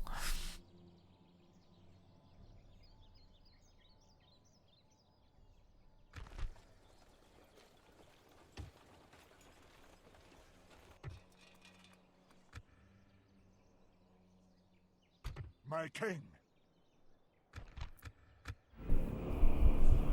What are we going to do with all this gold? Eventually spend it on something. I'd love to spend it on troops, but the rate of units becoming available is very, very, very, very slow.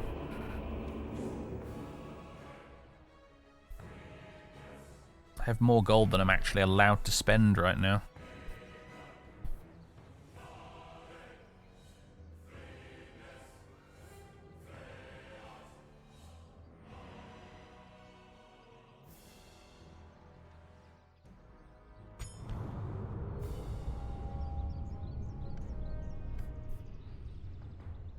Hornburg sieged. Again. The 21st siege of the Hornburg. Aye,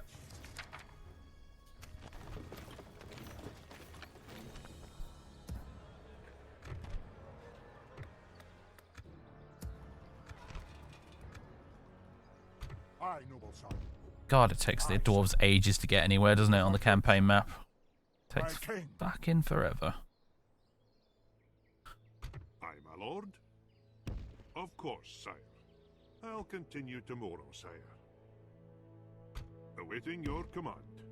Yes, sire. Walking across the Emwyn wheel there. My lord. Have fun, Ori. You've got a really long journey across some pretty nasty territory to go to get to where you need to go, mate. Medieval 2 really made it difficult to recruit large armies. I mean, yeah, the mod only makes it more difficult, but I mean, the flip side of this is if that weren't the case, I suppose, can you imagine the size of the armies on the map right now? The sheer swarms of full stacks that we would be having to deal with everywhere. I mean, it's already pretty bad down in Gondor versus Mordor territory down at the bottom here. They got swarms of armies gathered around Osgiliath right now. It would be so much worse if the recruitment wasn't restricted.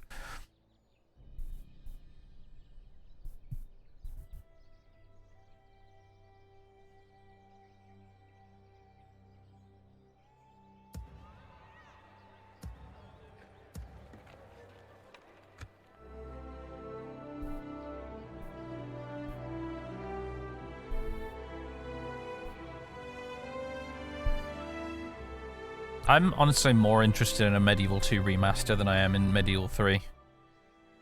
Personally.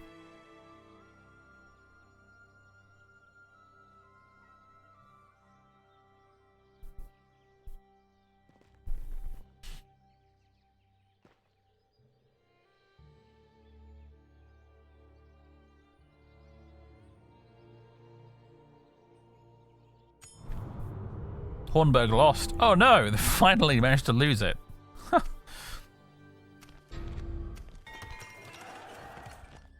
We done gone and built ourselves a barracks. Now we can get Legion Hammer Guard, Legion Shield Guard, and Legion Deeping Guard. What's the bloody difference then? Now that Balin and his expedition have claimed the Three Peaks, the dwarves focus more heavily on the ways of the war. The Legion is born. Forming Khazad-dûm's backbone, the Legion is used primarily as the front line of defense above ground and the spearhead of the deep reclamation beneath it. These dwarves allow the volunteers and engineers to continue building up Moria behind the protection of the army. The Legion is split into various battalions, and the most balanced and calm yet ruthless are the Deeping Guard. These dwarves are primarily used as the guardians of the lower tunnels and the mines. They have been instructed to guard them with their lives, and so they will. They are more than capable of holding their ground in battle against most evil creatures, but against the foes above ground they have not yet been tested. Nevertheless, rumour grows among Khazad-dûm's enemies that of a new power in the deep. Nice. Then you've got the shield guard. Can make shield wall.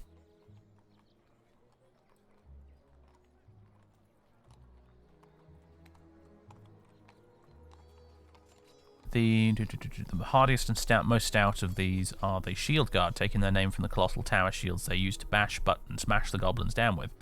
They will not yield easily and have trained to work perfectly in tight shield wall formations. There is little threat to the domestic ventures of Khazad-dûm, with the shield guard barring the corridors and gates. As expected, they are heavily armoured and bear the uniform military plate that all the Legion wear. And then we've got the hammer guard. The most aggressive and merciless are the hammer guard. Their massive mauls are deadly weapons in their expert hands, as they methodically and brutally bludgeon their way through the ranks of their foes, whom will find their armour to be of no defence against their crushing blows. More than one orc or even a troll has met their end when facing the hammer guards. When charging upon the ranks of their foes, these warriors sing war songs and swing their large weapons above their heads as though they were made of light beech wood. Few stand against a charge from these formidable warriors and live to tell the tale. Lovely. I want one of each, please. What about over here then? So we built the 7 halls or whatever. The halls of the 7, that's right. So we can have King's Axes. The races of Middle-earth favour the use of the sword and spear in the conduct of war. No weapons perhaps associated with the dwarves as much as the axe. Indeed, axes are useful to dwarves as tools in times of peace, as they are in war, as they are as weapons in times of war. Furthermore, the natural strength and stocky build of the dwarves give them a particular affinity for wielding axes. Few there are who can withstand the might of a single dwarf armed to the teeth and wielding a long-hafted axe. Fewer still are those who can endure against an entire company of dwarven axemen. I think that probably should have said. The king's regiments form the backbone of the unshakable dwarven army. So these are Erebor units, I think. Ered Luin militia are from Ered Luin, yeah, from the Blue Mountains dwarves, along with the Ered Luin pikemen, and then Blacklock engineers. There are no greater creations than those made by the far-off Oricani by the Blacklock clan. Their war machines have been known to level gates and walls in a single well-aimed shot. These are some of the dwarves, I think, off into the east of Middle-earth that we don't really know much about. I think, anyway.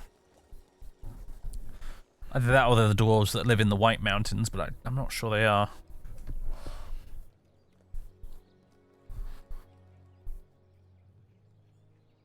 Cool. What's their missile attack like? 13. What's missile accuracy like?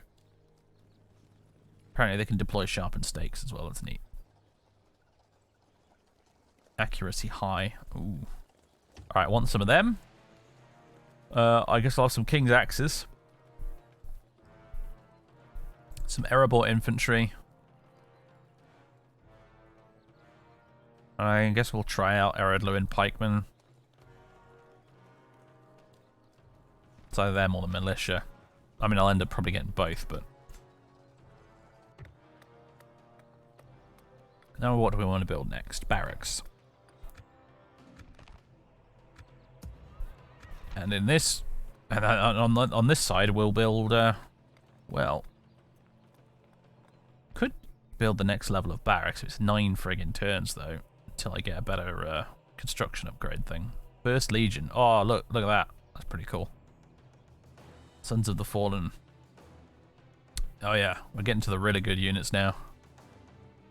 That is attack 11, defense 32. That's like high elf tier. That's pretty darn good. I think though, for now, I'll go for another Hall of the Seven. It's a much quicker way to access some more units. Aye, noble son. We march to glory. Okay, so we've only got 2 cities, and the stuff we have access to is amazing. Khazad-dûm is like... It's 2 cities, but it's 2 really good cities.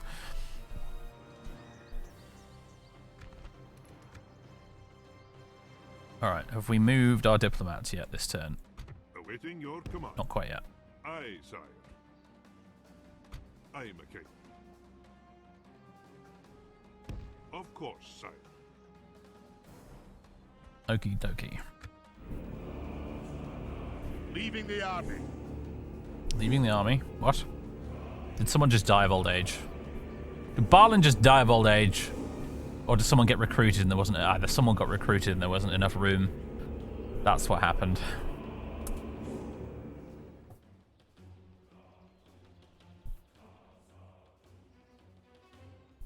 Oh, I forgot I still have a spy down there at Dunlaric. Yeah, I should probably recall that dude as well. Don't need you down there anymore. Need to go spy on Angmar. Honestly, mate. Spy on Angmar. Actually, go this way. I have a feeling that we might end up picking a fight with Gundabad next, because they're closest. But there is part of me that's tempted to go and send an army up here to help fight Angmar. Maybe take a settlement or 2 off them. Aye, sire. Ah, yes, that was it. We've March. retrain. No. Eridlo in militia. Yes.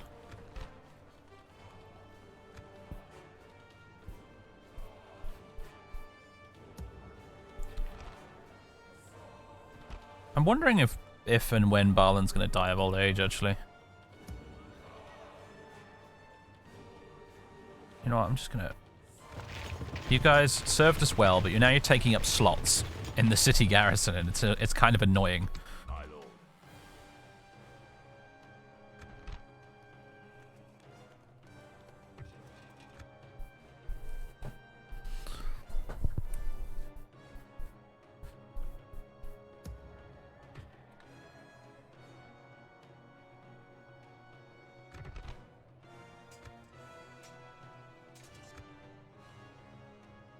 Alright, where's my spy? Where is he? He was here. Did he just... Did one of my spies just die?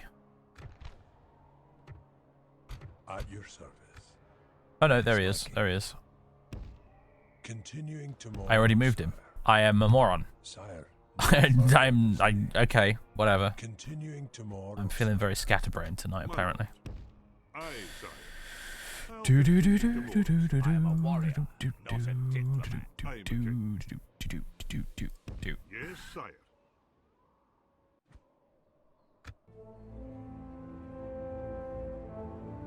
Average lifespan of a dwarf is about 250. Yes, I know that, but in game, I mean, because the age limits in Medieval 2 are hard coded, which is why some of the some of the elf characters are like really young.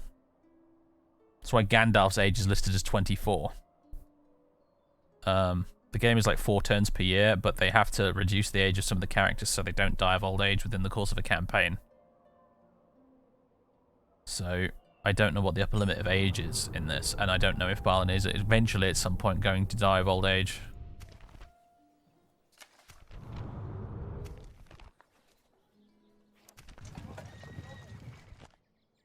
Nice, we got our Legion units. Our first 3. I'm going to have to wait another 11 turns before we get any more, so we better make use of them, I suppose.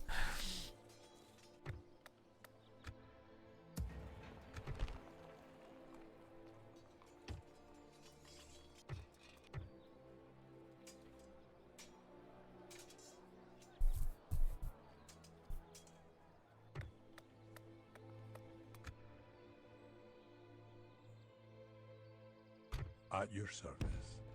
On my way. Hello, Isengard diplomat. You have something in mind for our people, noble one? Nah.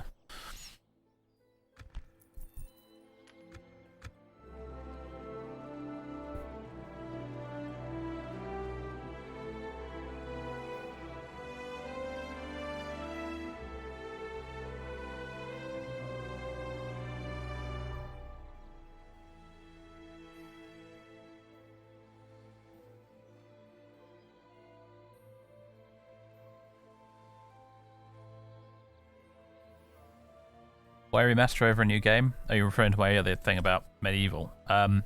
Because I don't really like the new Total War games very much. I don't like the building system they have for towns with building slots. I don't like the battle engine they have very much. I don't like that the game isn't very moddable these days. There's a ton of things I don't like about new Total War games. Whereas, as we've seen with the Rome remaster, what they came along they did is they took an already solid engine in Rome Total War, they made it prettier with better graphics, and they removed all the old hard-coded limits that really hamstrung modders in the past. So now you're able, the Rome Total War remaster modders are doing some amazing, incredible things with that game now. And that's what I want to see from a Medieval 2 remaster, basically. It's the same deal. Get rid of the hard-coded limits, upgrade the graphics, let the modders just go completely fucking nuts with it. And you'll end up with a better medieval game, Medieval Total War, than you will from a Medieval 3, in my opinion. Because, like, I mean, one of the best mods available for Rome Remastered right now is Imperium Surrectum, I think it's called. And I have it installed, actually. I've played it on and off a little bit over the last few months, and it is just... It's the Rome 2 that Rome 2 should have been. It's seriously good. It is the best Rome Total War game that you can play. Is Rome Remastered with Imperium Surrectum. It is, like, it's one of the best Total War experiences I've ever had.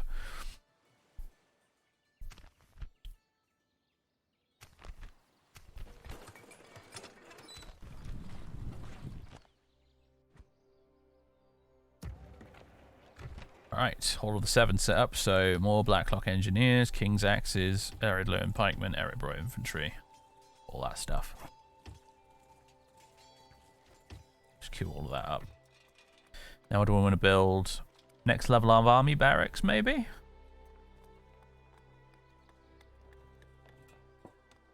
I could build more in economic buildings, but we just sort of don't need them right now. We will do soon, but not right now. To go next level of barracks, I think.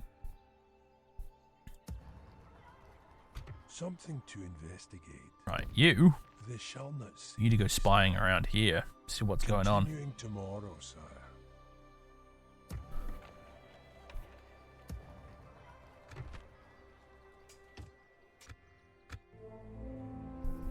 Oops, forgot to move him. Never mind. He should actually have say hello to Dorwinion while we're there, actually. That'd be a good idea.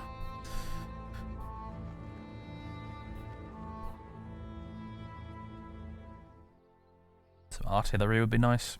We have to. We can build the basic artillery building, which gives us ballisters. But then after that, you got to build the next level to get catapults, and that's a lot of turns. It's just not a very high priority, honestly. I'll do it at some point, but we can already recruit ballisters from Khazad-dûm West. So I don't really need to be able to do that in Khazad-dûm East as well right now.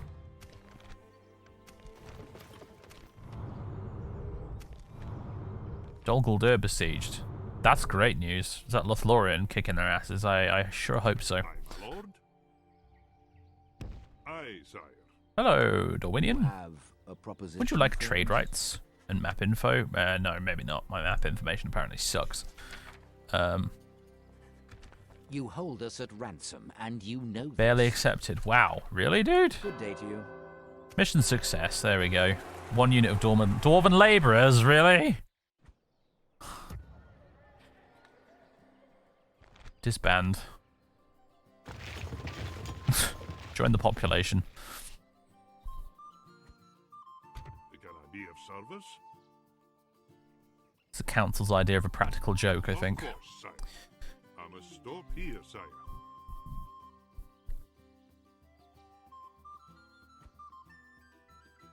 Aye, my lord. Aye, sire. How far away now? This journey is over, sire.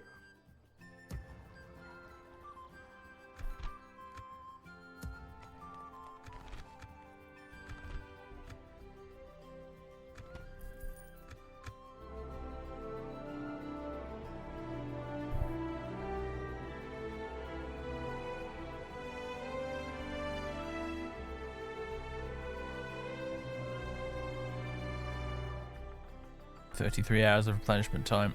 A turn's even of replenishment time. This model really loves its rarity for units. He does, but it's because we're playing as the dwarves. At the end of the day, if we're playing as like goblins, you know, wouldn't have that issue.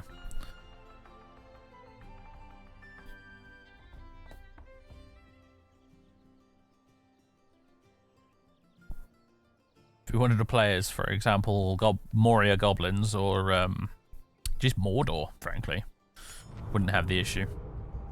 Hell, I think if we're playing as Gondor, we wouldn't have an issue either.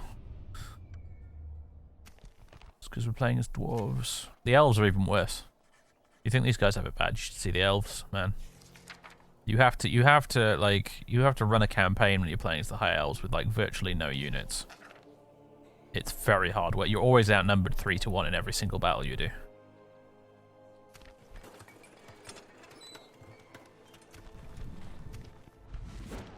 Hello, what? Gondor and Isengard now at war. Oh, good.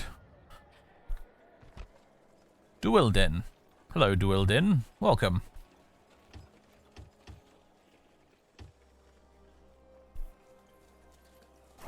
Should I get the sentries instead?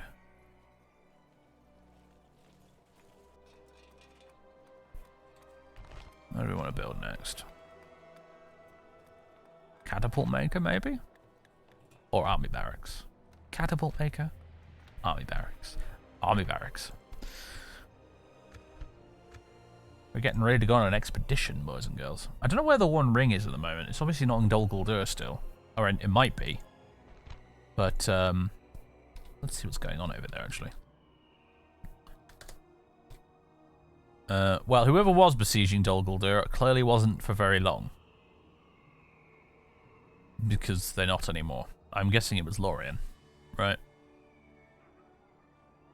Your attention is an honor, noble ally. It was probably Lorien. Maybe it could have been Vale of Anduin, but I'd be surprised. How goes things up here? Alright, I guess. Yes, my king. Oh yeah, there's this random goblin stack here we're going to have to deal with at some point. Moving quiet. So I think our first target when we start marshalling forth from the gates of Khazad-dûm is probably going to be Fenholm. I think I want to get up here, take Fenholm, this little fort here, Methelburg, and then we can make a little deviation into Goblin Town. Potentially. Problem is, once we take Goblin Town, we're then fighting on. We've then opened up a second front against Angmar, essentially. And we'll be fighting Angmar and Gundabad at the same time, which is not necessarily a great idea, but we might just have to. Even if we just sit with an army in Goblin Town defending it, while the rest of us goes off to fight Gundabad. Because it's going to happen eventually, because even if we take Gundabad itself, we're going to suddenly find ourselves next door neighbours with Angmar, so.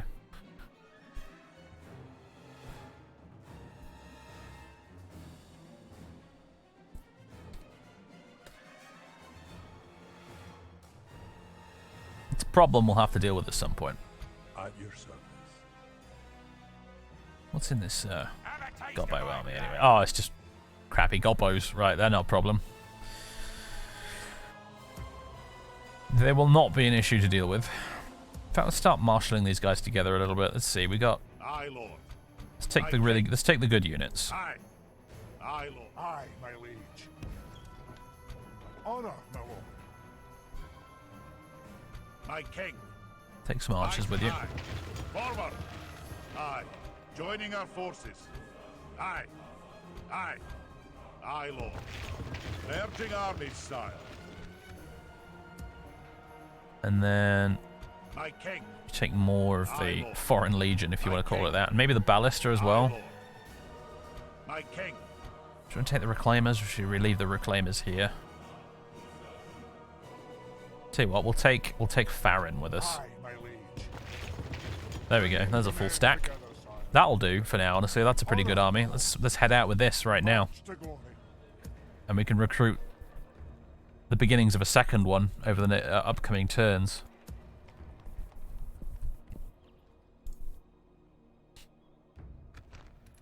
Projected profits. Yeah. a little bit in the minus, but it's okay. We have a mountain of gold, and we'll just build. I'll just start expanding the mines again if we have to. Look at all the trading things on the road, though. Look at that. Holy balls! We're making a killing in Lothlorien right now. Our traders are making some dosh. Not so much this way, unfortunately. It seems like, but definitely to the east. My melons down here, they're getting some fine dwarven crafts right now. Set a watch. We come here until morning. Could a dwarf handle the One Ring though? No, they couldn't. Nobody can. You don't even have to ask.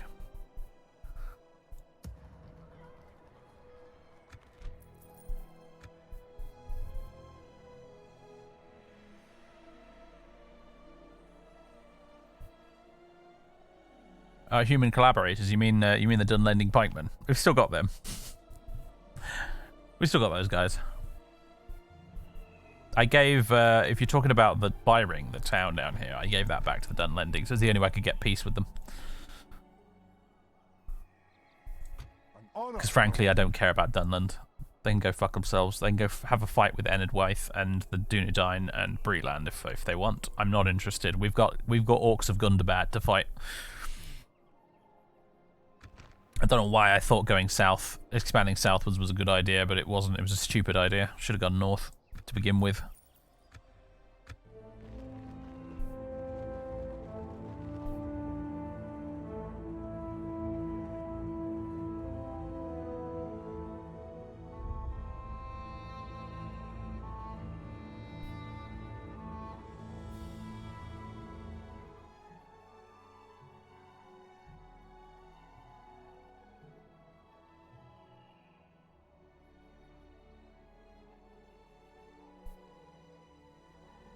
What's going on here? People shuffling around near a diplomat.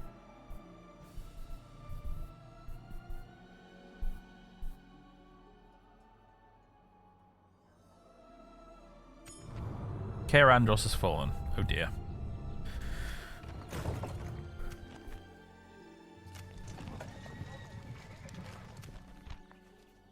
Relationships worse than Dunlending's abysmal.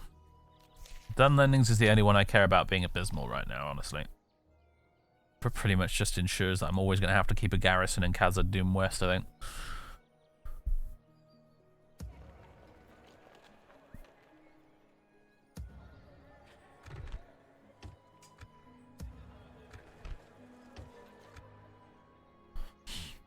Something to investigate.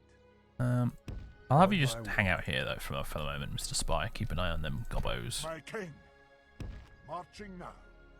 Making camp here, good sire.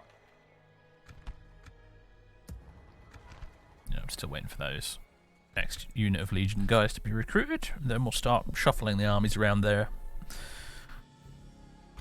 Lord Owen. Off to do some conquering.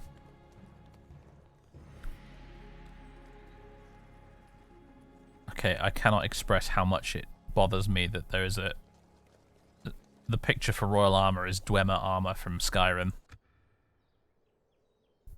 I'm going to pretend I didn't see that for the sake of my sanity, but My king. We'll rest here the night, sire.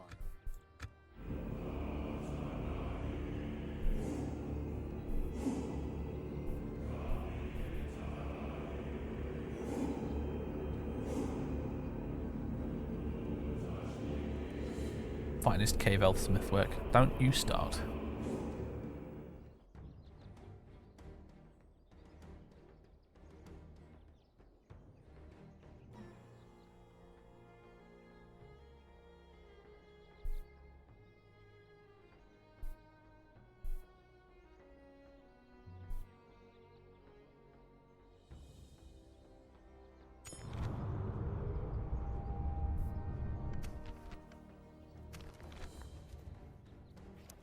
Retinue expands. Dwildin. Dwarven physician. Nice. Alright. I'll deal with those goblins in just a second. Just gonna do this now before I forget. Right. Dwildin. You. All of you. The sellswords. Your will, my lord. The pikemen, just for giggles. You move here.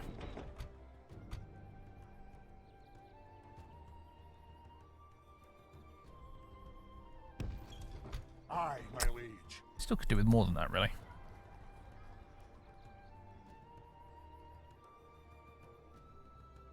My king. Aye, sire. March. There you go. It's not quite as good an army as the other one, but it'll certainly do in a pinch. Alas, I can't go Off you there. pop. In your name, sire. Right, that's certainly gonna hit the budget.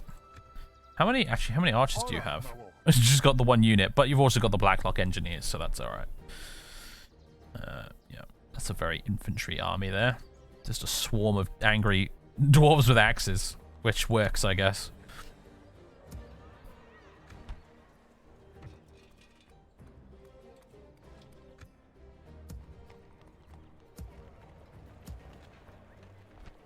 Yeah, we're gonna make a little bit of a loss for a while, but that's alright.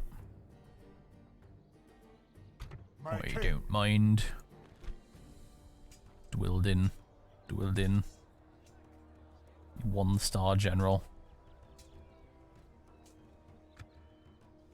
I feel like maybe I should have taken Lowfire. Do you know what? He's not that much better actually. Aye, my liege. They're all a bit crap actually, with the exception of Owen and Balin. So yeah, never mind. I'm sure we'll survive, Django. I'm sure we'll be fine. Build a watchtower. Yeah, fuck it, build a watchtower. Why not? Just build a friggin' watchtower. Might as well. Right, let me also move my diplomats before I forget, like I did last turn. I am a king. You are mistaken, sire. Of course, sire. We should probably have a chat with Dale, actually, as well, on our way up here, past all this lot. Awaiting your command. Aye, sire. Oh, for pity's sake. Alright, fine, whatever. This journey is over, sire. Gotta love it when an enemy, well, I say an enemy, a random stack of dudes just stands on a river and prevents your diplomat from moving, because diplomats can't move through anything, and that's just annoying. Right, now, goblin murder! It's gonna be fought on a mountainside, though, which is probably gonna really suck. The time's come, lads. To battle.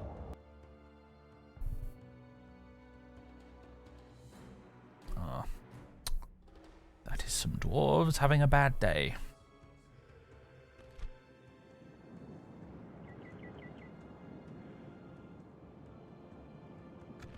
Right.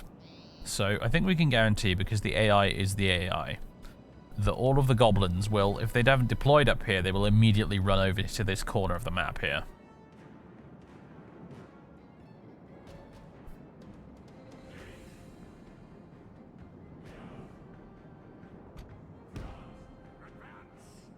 We have a very eclectic mix of infantry units here, don't we?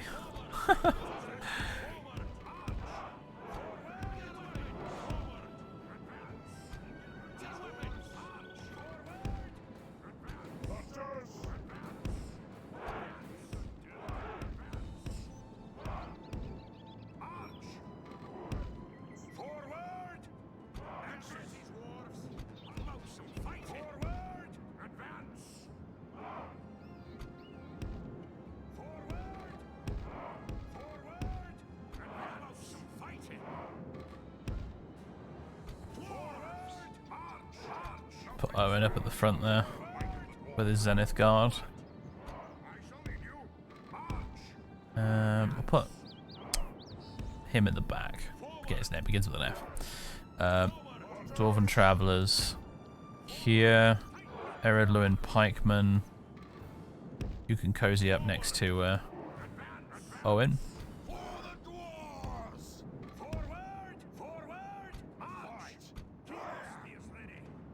More pikemen.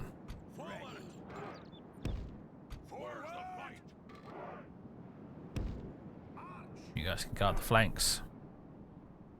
The deeping guard on the side there.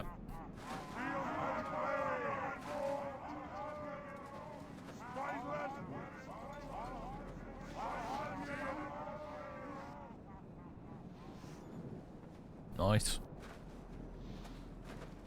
Wow, the overbought infantry don't look as cool as I remember. I guess because they don't have armor upgrades.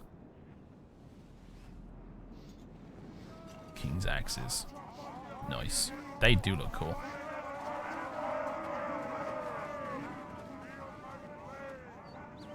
There's the Blacklock engineers. Alright. Let's move out.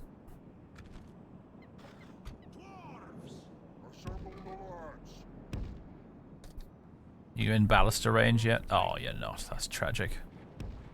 Much further you need to move. Well, quite a bit. These ballisters really do not have a lot of range. Alright then. Might need to assign a unit to guard them.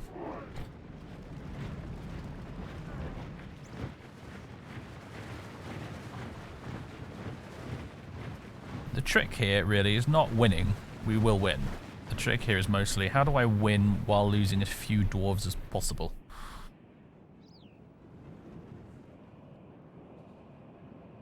And one thing to do will be to get into missile range and start shooting them until they get bored and come down from their hilltop.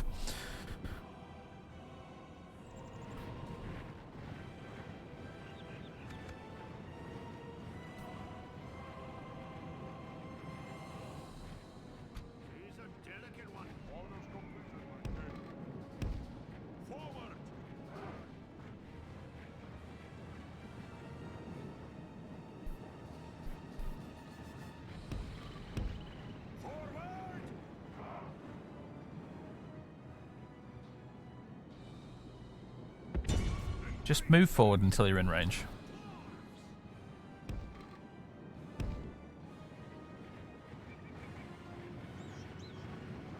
There we go.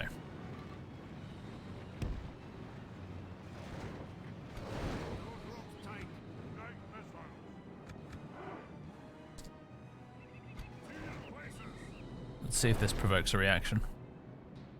It might not by itself. Oh god, ballisters are so rubbish. We really want some catapults.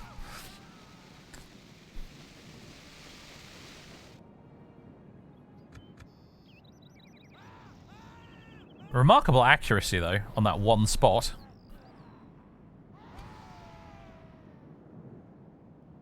And technically all of this is out of range as well, so I'm a bit confused.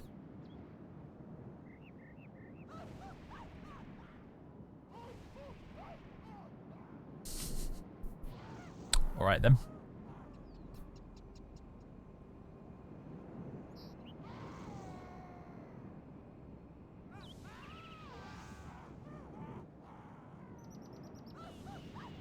Yeah, this just in, ballisters are a bit rubbish.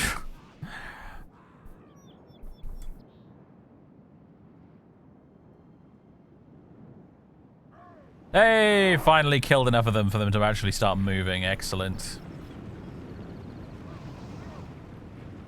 And we're out of ballista ammo. Alright, gentlemen.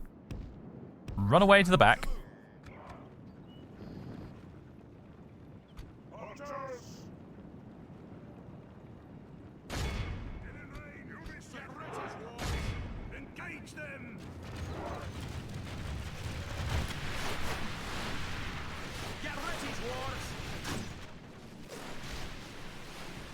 Not quite as cool as having elven archers, but not bad either.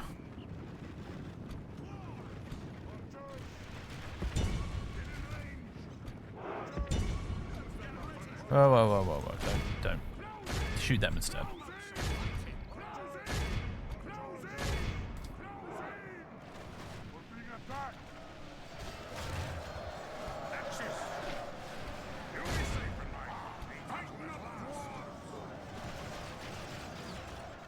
Our men are winning the battle. If we continue like this, we will smash the enemy. I wish you could build armies this big as the High Elves, though. I have to admit. Our archers might not be as good, but at least we've got more of them. Need to charge the pikemen. Just going to see now if these guys are any good. They're not exactly Rome Total War pikemen, but hopefully they'll be all right.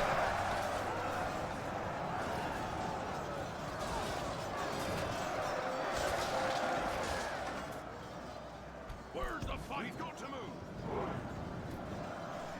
Get ready, stay in ranks. Khazad sentries. Let's get King's Axes this way. Let's get going. We've got to move. Get a weapon. Get ready. Charge straight into that goblin band.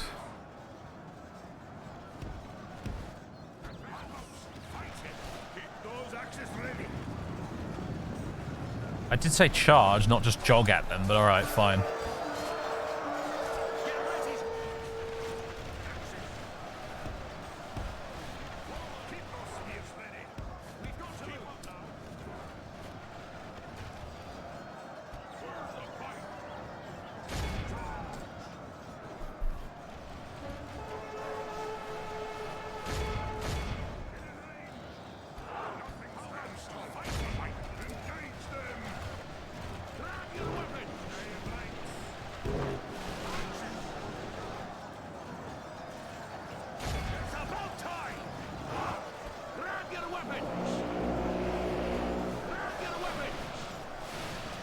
So you guys get the idea, you're actually charging.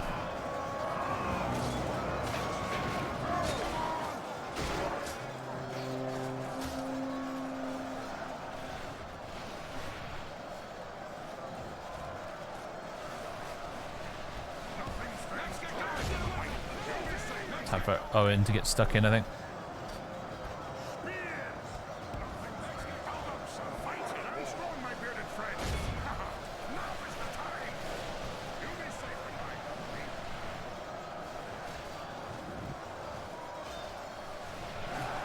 They're running away. Sort of looks like it, doesn't it?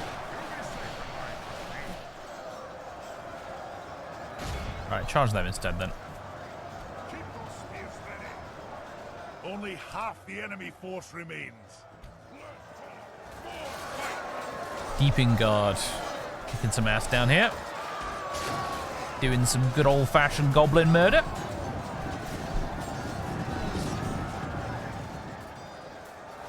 Your High Elves campaign, you needed 120 turns and 50 settlements to have a decent full stack army. Yeah, that sounds about right.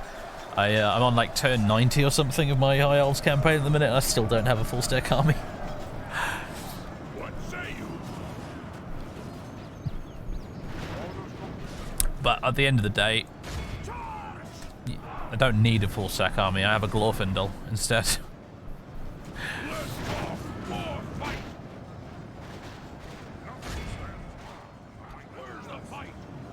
This is the downside of being the dwarves. Can't really chase the enemy away very well. Can't cut down any routing dudes. What I wouldn't mind is another mercenary unit of mounted Bjornings. And just refuse to use them in combat unless it's absolutely desperate. And simply use them for, you know, chasing down routing units. These goblins up here are being annoyingly stubborn, aren't they?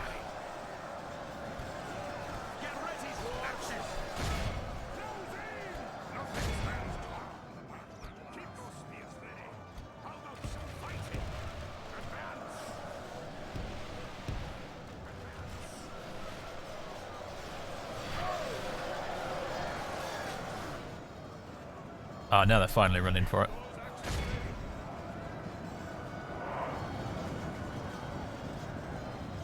You can try and chase them down, boys, but you're not gonna catch them. That ain't how this works. Now I just need to get these guys to rout, don't we, really?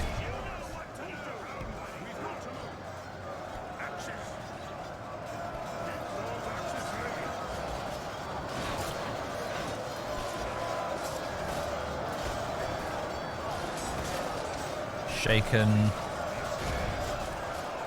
I guess trying to surround the enemy as much as possible is probably a good idea. There's the dwarves to prevent them from running away, but I mean, ultimately at the end of the day, you're the dwarves, so you're going to be surrounded rather than surrounding most of the time. Let's see how many we can shoot as they flee.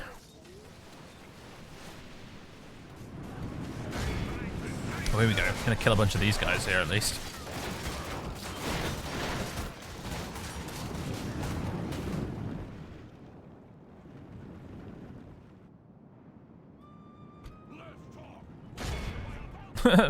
Cheerful hobbit music as we run down the fleeing goblins.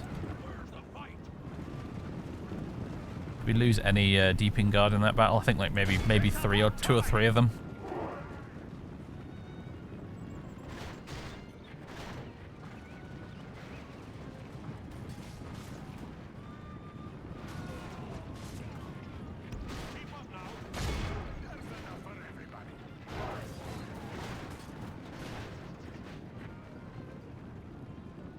Alright, I am satisfied that we have killed plenty of goblins now. How did the pikemen end up doing?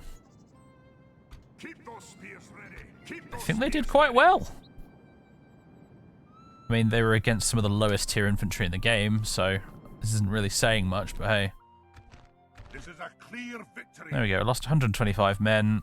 Of those, how many casualties were healed? No. I wish it was more than that, but that'll do, I suppose. So we lost 64 Erebor infantry, which doesn't surprise me, because they're a bit weaker than I thought they'd be, honestly. 25 of the other unit of Erebor infantry, 17 Iridluin pikemen, 4 of the other unit, 8 Deeping Guard, 1 King's Axes. Really? Only 1? King's Axes are apparently very good. 4 from the other unit, King's Axes.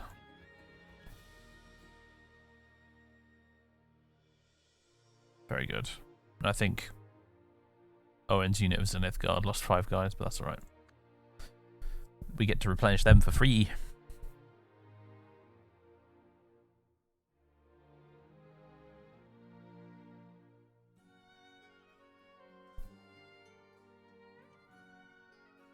There's the 2 trees. There's... Not actually sure which town that is. I don't think it's Tyrion, but it might be. A proud victory. Aye, my liege.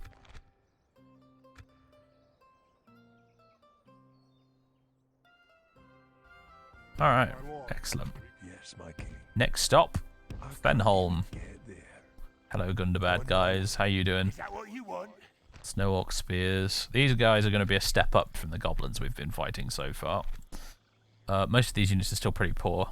You know, Orc Fighters, Snow Orc Scouts, etc. But they have access to, I think they're just called White Uruks or something. They are really good. Very, very, very high stat Orc units.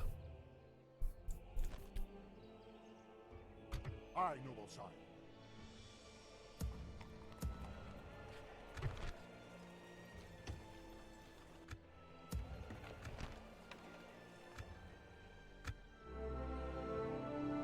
Pale Uruks, thank you, that was it.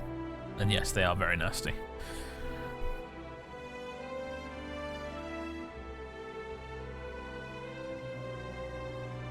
A worthy foe, at the very least. I forgot to move him again. God damn it.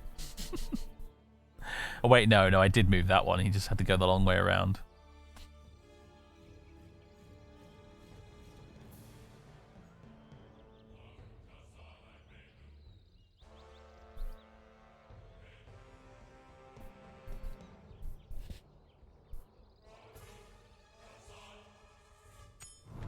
The King of Rohan is dead. Aw. Tough luck, Theoden.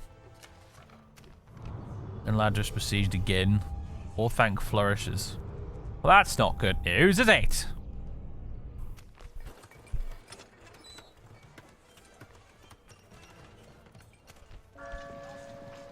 Edoras has fallen. Skiliath under attack. Okay, things in the south of Middle-earth are not going terribly well for the forces of good. Honor, my lord.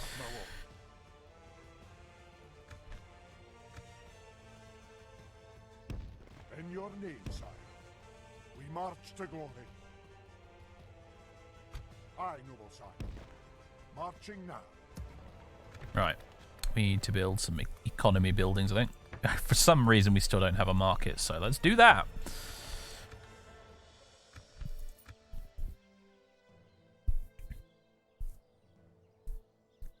This campaign's going pretty badly for the forces of good. I mean, it's 6 of one, half a dozen of the other. Lorien haven't been om-nom-nommed by Dol Guldur and the Misty Mountains goblins, so it's good and bad. Like, if we look at the map here and I'll just type if we look at the map, like, Gondor is struggling a bit. Actually, it's in the south where things are going a bit terribly wrong for Gondor, mostly. Dol Amroth are, like, just not pulling their weight at all. This is not great. Things up here are okay. Like, this is the usual stalemate is happening here. Enedwaith just going on a bit of a rampage is weird. That's probably the weirdest thing I've seen in this campaign so far. Enedwaith are just becoming an absolute superpower down here in the southwest. And annoyingly, they've sided with Isengard. So they're being very weird. They've sided with they're allied with Isengard and also allied with the High Elves and also at war with Gondor. So they're just being bizarre and annoying, and I wish Enedwaith didn't exist. Personally, Breland is doing terribly. Ered Luin is doing alright. Ered Luin usually become a bit of a powerhouse up in the north, actually. I've seen these guys go on absolute rampages before. The Dunedain are doing sort of okay-ish. They have a settlement all the way over here. They have Ostgellen, which surprises me. I'm not sure how they managed to get their hands on that. Must have been from before Numinous fell. Angmar is being Angmar, doing Angmar things. Gundabad is not doing nearly as well as I thought they would. They're doing much better than this in my High Elf campaign. The Bjornings are still kicking and are very much alive. In my High Elf campaign, I think they're down to like one settlement or something. Gundabad's just wrecked them. Lothlorien, as I said, is still very much alive and well in this. In my other campaign, they got completely gobbled up very early in the game. Dol Guldur is being absolutely destroyed on like all sides. Lothlorien is kicking their asses. Vale of Anduin is kicking their asses. Dorwinion is kicking their asses. The Mirkwood Elves, Dale, everyone is just demolishing Dol Guldur right now. In my High Elf game, Dol Guldur, they control like, all of this. They're huge. They have a land connection with Mordor and everything. They're massive. They control pretty much all of this. So yeah, Erebor are not doing terrifically well. They could honestly be doing better than they are right now. So yeah. Rohan's sort of not doing very well. They looked like they were doing alright for a while, and now they're not. Now they're very much not. Which is obviously a problem. It's going to become our problem fairly soon, I think. We're going to have to join forces with Lothlorien to fight off Isengard, I think, relatively soon. And it's going to become a problem for Gondor as well. And honestly, I think Gondor is in the process of being eaten alive at the moment, and that's not good either. They're trying to divert forces over this way to go and deal with Enedwaith, who stupidly declared war on them.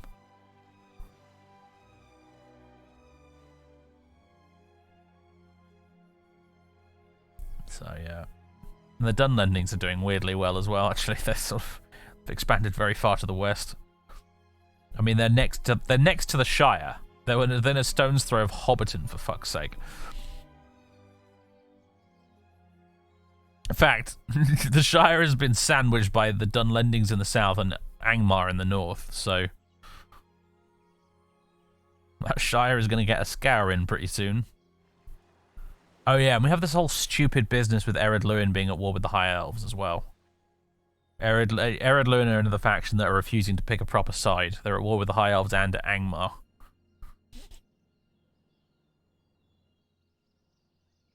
Which is probably why they're not steamrolling Angmar as much as they did in my other campaign where they allied with the High Elves. High Elves being me, of course.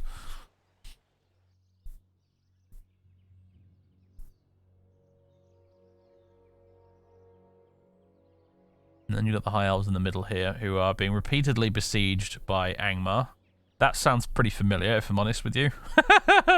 I have fought so many siege defenses at Imladris in the High Elf campaign, it is ridiculous.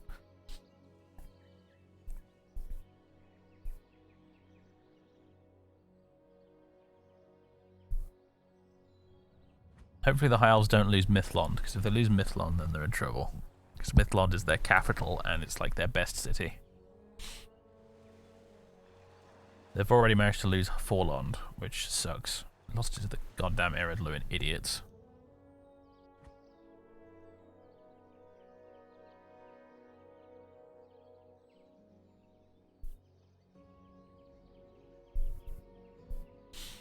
And all of it has had relatively minimal interference from us. I suppose the big win for the Forces of Good in this campaign for us so far is that the Misty Mountains goblins have been absolutely wrecked. They've just been disintegrated very early on in the campaign, because otherwise they become a lingering problem here in the middle of the map.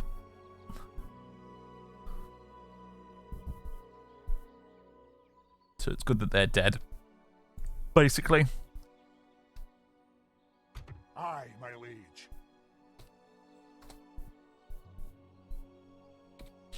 I'll do a couple more turns, I think, and then we'll call it a day. How'd the Corsair invasion go for your High Elves campaign? In my High Elves campaign, things in the south look really good for the Forces of Good, actually, mostly because the evil guys started infighting. I think the Variags and Ar-Adunaim are at war with each other. And have started infighting, so...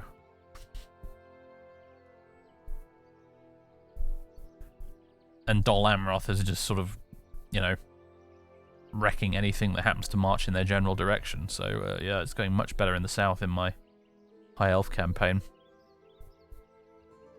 In fact, Rohan's also kicking Isengard's ass in my High Elf campaign as well, so... Anduin falters. With such promise did the hardened warriors of the Vales begin their preparations, yet all is not well for them. Many lie dead along the banks of the mighty Anduin, and their great strength of purpose has not served them well as it could have done. Will they fail and pass into the histories, or will they gird their loins and breathe the free air once more? Their strength in adversity will tell all to this world. Alright, he's been blocked again. Yes, sire. There we go. I must stop here, sire.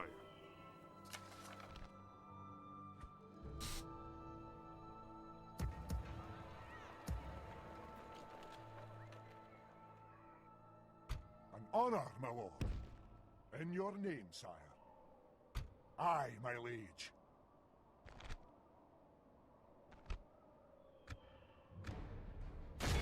Attack neutral faction. Ha, we're technically neutral with Gundabad still. That's funny. Not for much longer. We shall hold them to siege, sire.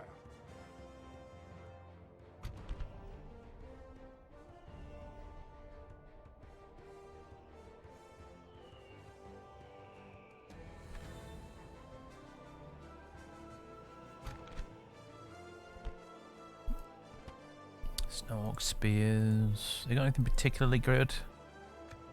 You've got Mountain Guard. They're not bad.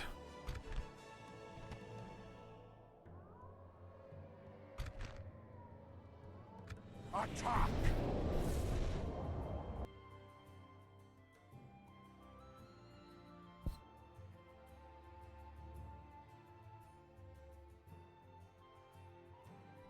You remember a YouTube series of mine on this mod? This is the first series I've ever done of this mod, so you might be confusing me with someone else, by the sounds of it.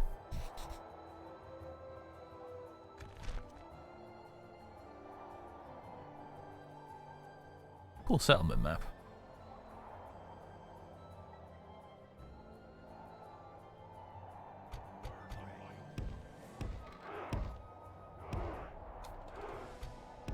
Alright. Let's get this all set up. It's always a bit of a pain in the bum to get this lot set up, isn't it? Because I've got so many different types of unit in this army.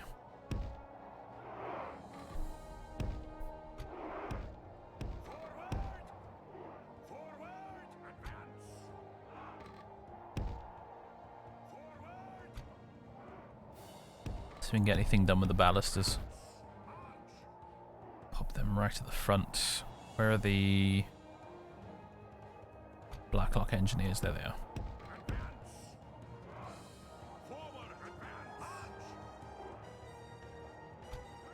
Eredluin militia. Let's put you at the back there. The pikemen. Okay, let's put you there and put the Eredluin militia on the flank. Because I might use the pikemen to push into the town, actually. Potentially. Maybe. I'm not sure. Totally. Who are these odd ones out here? Ah, that'll be the King's Axemen, won't it? They are the ones who have exceeded my expectations, as a matter of fact. Let's put them over here. Hello there. Get shooting into that blob, sirs.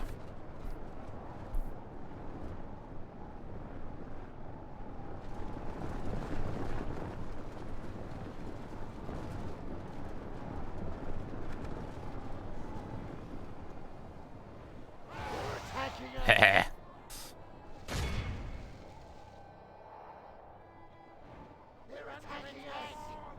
Oh, they're going to sally out. I hope they do. What was that shot about? I guess you're still hitting stuff at least.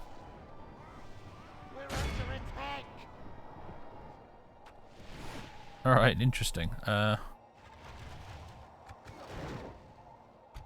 shall lead you. Now is the time.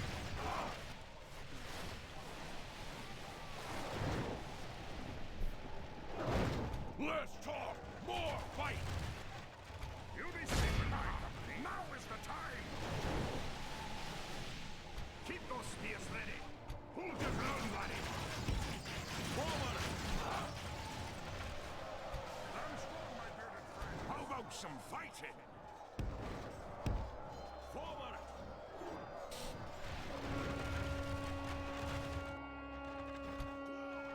You'll be safe in my... Our men are winning the battle. If we continue like this, we will smash the enemy.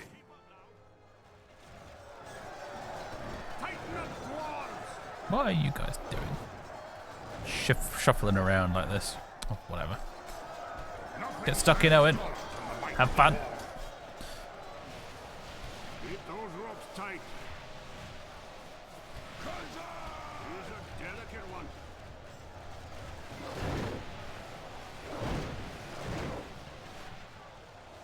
For the dwarves! Get ready, dwarves! Keep up now.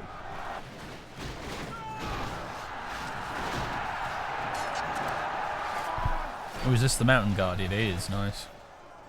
Keep those axes ready. Get them surrounded. You know what to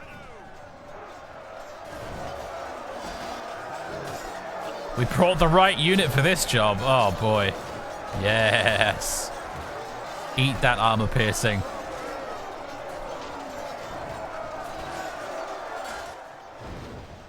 Nothing stands tall when the might falls. How about some fighting? Advance! You guys just poking these orcs with your sticks. Good. Keep at it.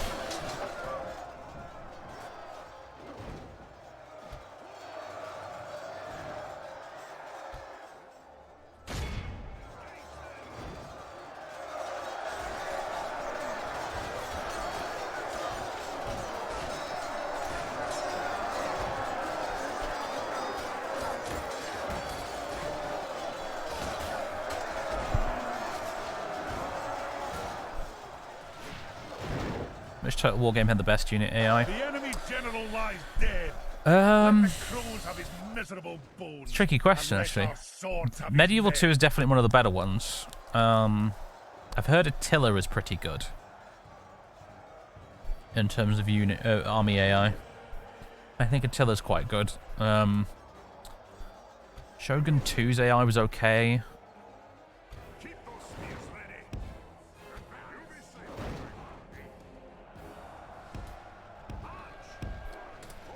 The original, the old school, old Total War games, Medieval 1 and Shogun 1, they had pretty darn good AI. They had pretty good AI on the battle AI, and they had really good campaign AI.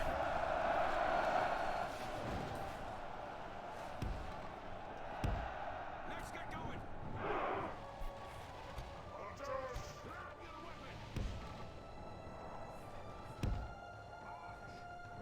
Move you guys up here. Stay in ranks. Let's just point the way.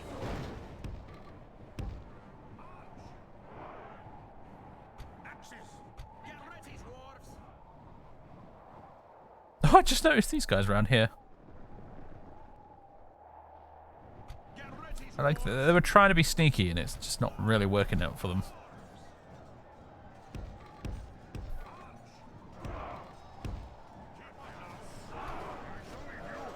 You having fun there, Owen?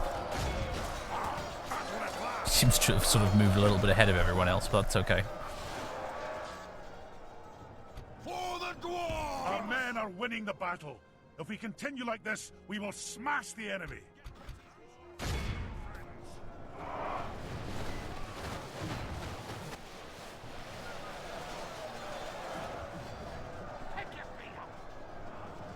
Where's the battle?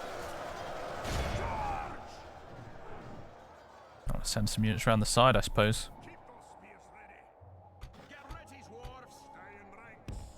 And how about some fighting? What say you? Advance.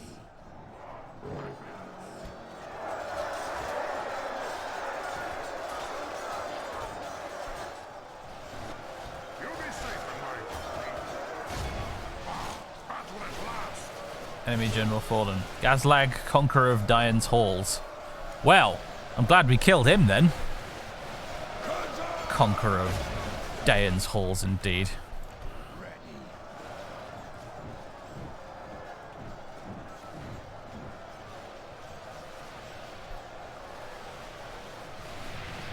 Does Attila still run like Ash, though? I mean, yeah, pretty much. Unless you've got a good PC. They never optimized it.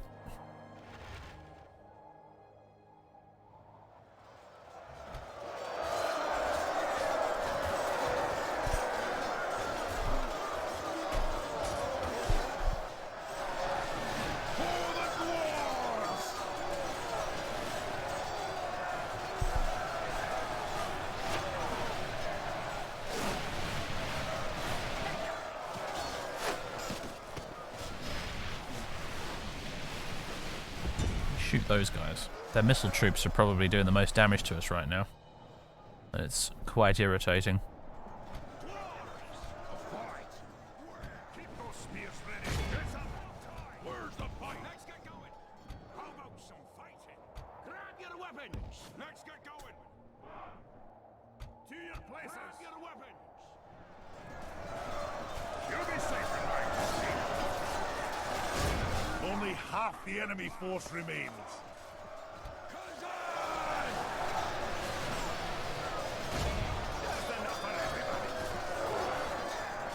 Yes, route through my troops so I can murder you all. Stay in ranks.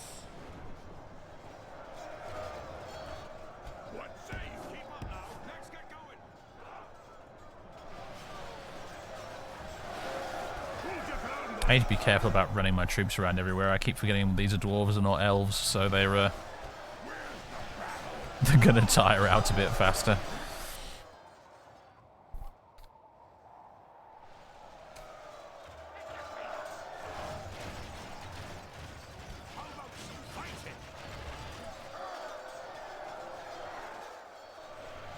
What are you doing? Where's the fight? Engage them. Advance. Oh, I see. This unit has somehow managed to get itself split between there and there. Keep up now. Better send you guys over there to go kill him then.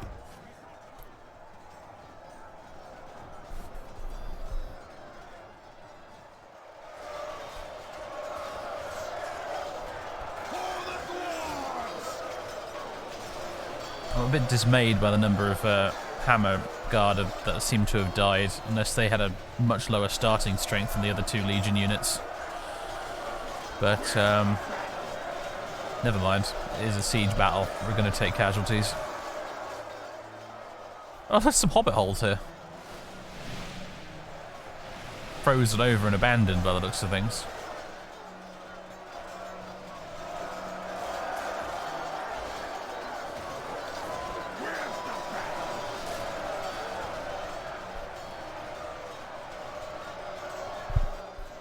The other dwarves don't get better archers. Well, Ered Luin dwarves do. They get some good crossbowmen, but not us, sadly. More fight.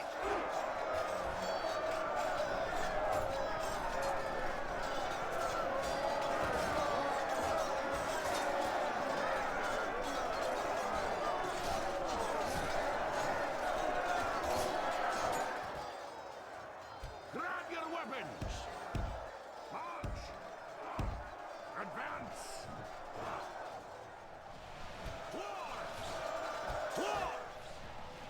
These guys are going to run out of ammo eventually. Please do.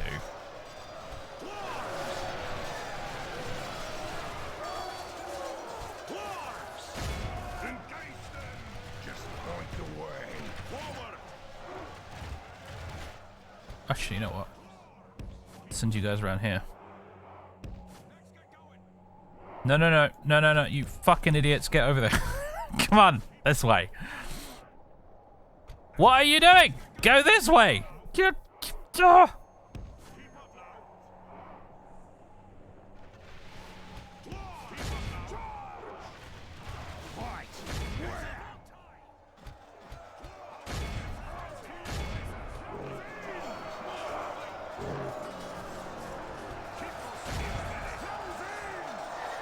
Yeah, some definite pathfinding issues over here.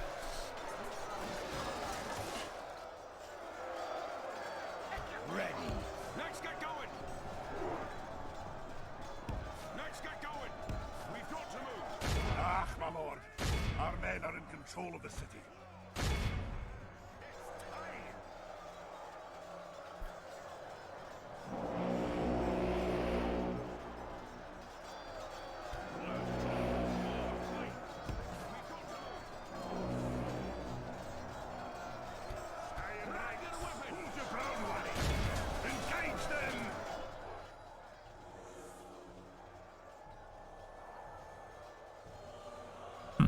Well, I guess we can...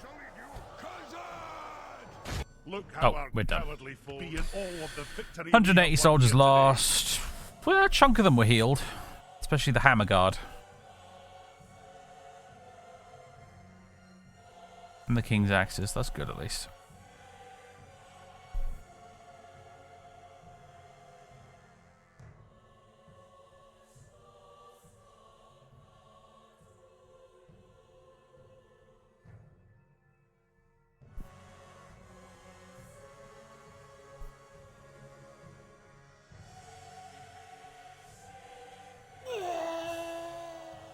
Excellent.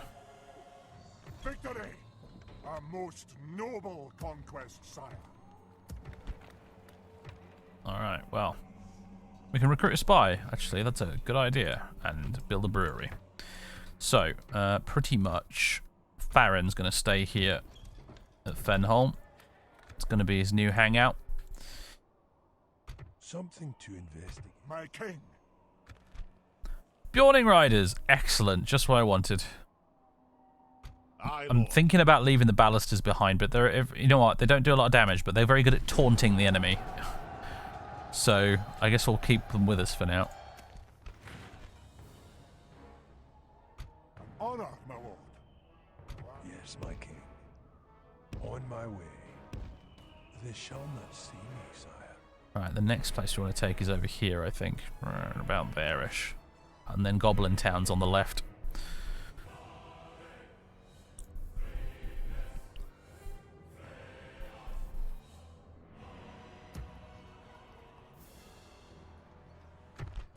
Ah! Sons of the Fallen.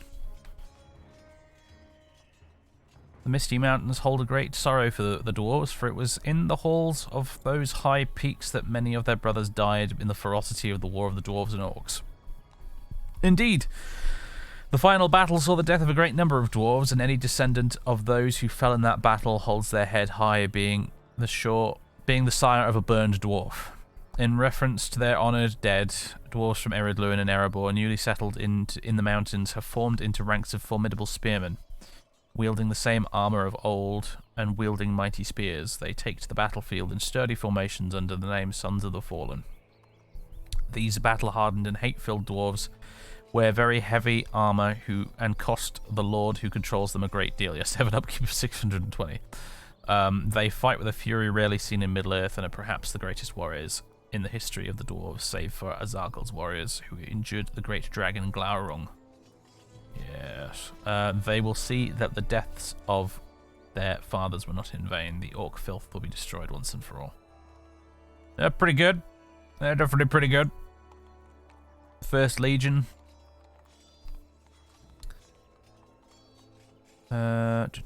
Heading up the Legion are the renowned First Legion. These were the first among the dwarves to don the heavy armor of Khazad-dûm, and they were selected for their skill, pride, loyalty, wisdom, and knowledge of Khazad-dûm from the scrolls in Erebor.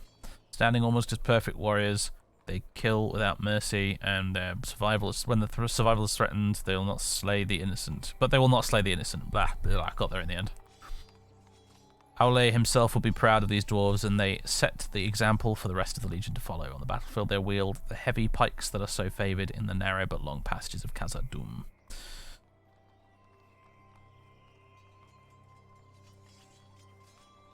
I still take issue with that. I still take issues with that. Unless, like, assuming you don't... Their narrow and long passages must have very tall ceilings, is all I'll say. If you're going to use pikes in them.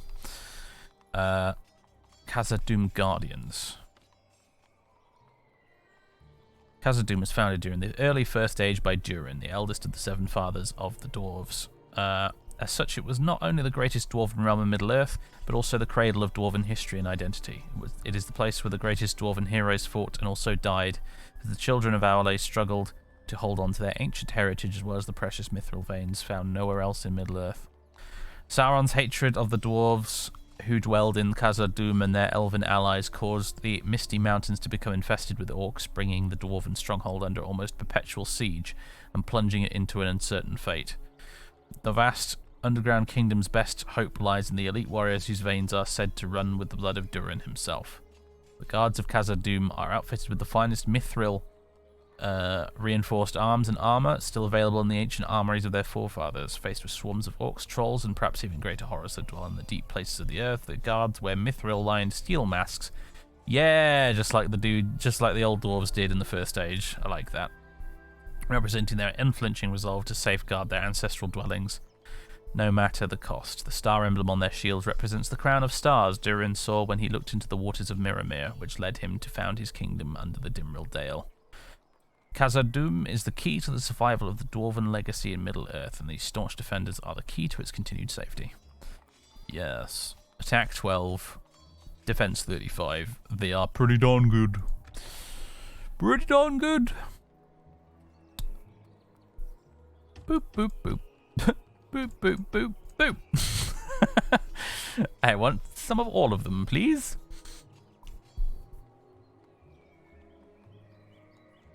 As long as we can continue to afford it, which is it's looking a little questionable, actually. We might need to stop recruiting for a while and build more economic buildings, but we'll see how we get on for now. We've got a big pile of money to work into if we need to. Something to investigate.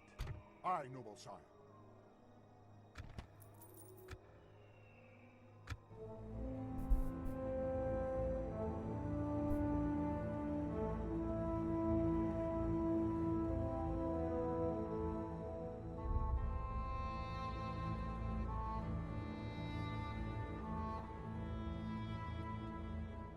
I'm thinking of recruiting a really, really good army and sending it south to help sort of, you know, deal with Isengard.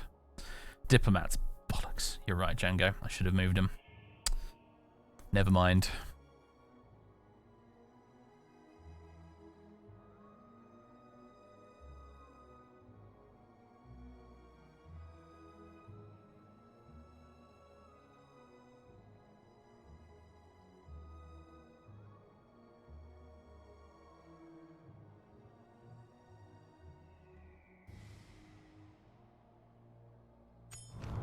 Dol Guldur besieged again. Excellent.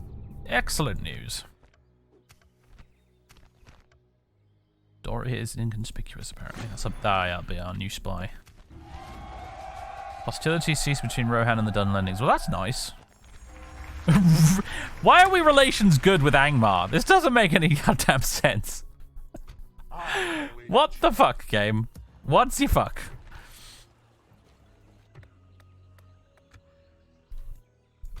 Honor, my lord. Yes, my king. They shall not see me, sire. There's Mithelberg.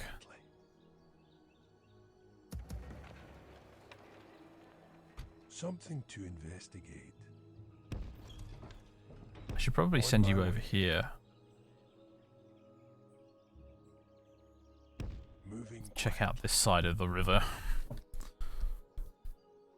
See, what I'm worried about at the moment is moving on from Fenholm and then, you know, just some sneaky random stack of Gundabad orcs that's very far from home, like over here, just wanders in and takes it back. Because that would be irritating. Not the end of the world, but like just irritating. We march to my king. Aye, sire. I should probably set up a load of watchtowers, shouldn't I?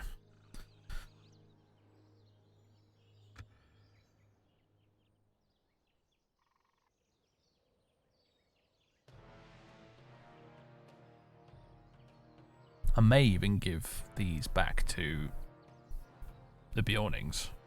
Honestly, I'm not super invested in the idea of having to of the responsibility of maintaining and, you know, defending this crappy little village. If I'm honest, like, they're sort of welcome to have it back if they want. I mean, I'll continue as I'm doing right now, anyway, but I may give it back to the Bjornings. Same with Maethelberg, honestly. In exchange for like an alliance and military access, obviously. I am a king. Of course, sire. Right. Aye, sire. I have moved a diplomat here. Hello, Erebor. How do? What can we do for you?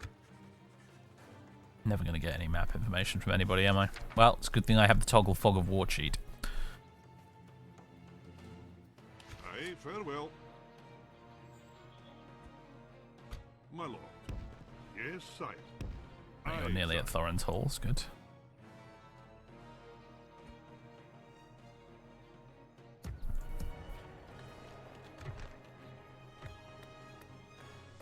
You've nearly done that army barracks.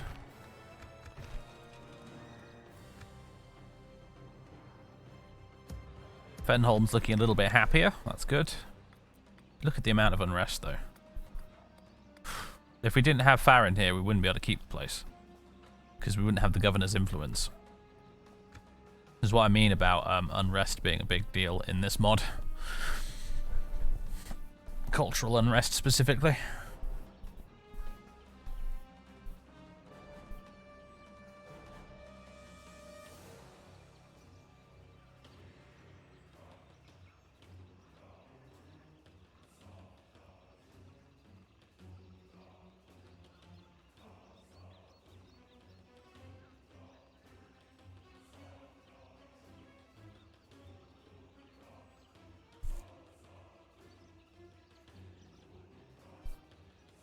I'd love to see Evil try and sail west. Honestly. Guy in the chat whose name I can't pronounce, I apologize. Valar just fucking up with it what they would not put. Let's put it that way. You can't even reach Valinor unless they want you to anyway. It would be a very fruitless expedition if you were gonna sail west from Middle-earth. If you ain't invited, you ain't getting in. It's that simple.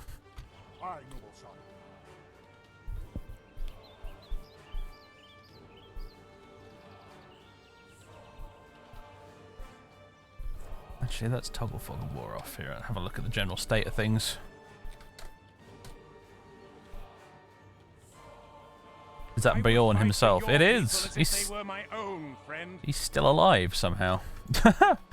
Ah, there you go. See, look. There it is. There's an army of snow orcs right there. That's exactly what I was worried about. Fair enough, they're not down here. But still. Dog is there, though. Yes. I think I might just give this to the Bjornings. I'll send me Diplomat down this way after he's done with Erebor, and we'll see about giving some of these back to the Bjornings.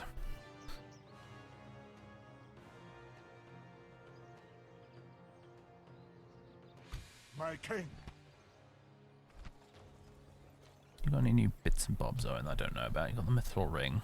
Biography, musician experience, minor ring. Didn't somebody around here have a physician? Was it you, Farron? No. I bet you dwelled in. Yeah, you got the Dwarven physician. That gives you the bonus casualties recovering, which is nice. An honor, oh, Lord. Hello. I am a warrior, not a diplomat. Random Angmarin dudes.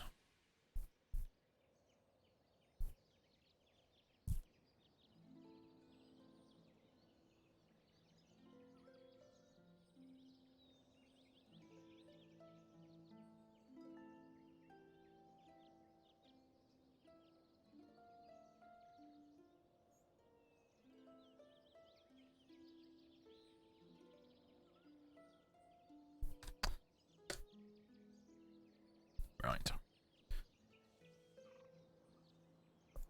Yes, my king. On my way. I'm gonna stick you. Black Shield Archers. Any good? Missile attack 6, accuracy high. They seem decent, don't they? Snowwalker Raiders. What have they got in the town? Mukar. With his mountain guard. Nothing particularly crazy though, no Pale Uruk still. Have a taste of my I guess it hasn't been that long since the barracks event, to be fair, but stick you. I was expecting some nastier units than this, so I'll be honest. Aye, noble son. See, the thing is, I don't know whether to attack the Angmarim and take Goblin Town, or whether I should just take advantage of the fact that for some weird reason they have good relations with me, and I just steamroll Gundabad and then deal with Angmar afterwards. But the problem with that is, the longer I delay doing something about Angmar, the more of Eriador they're going to continue to gobble up, so...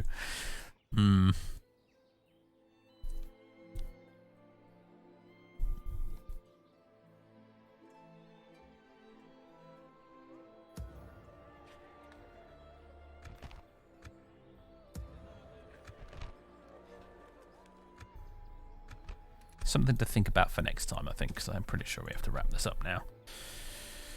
Ladies and gentlemen, boys and girls, it's been a pleasure.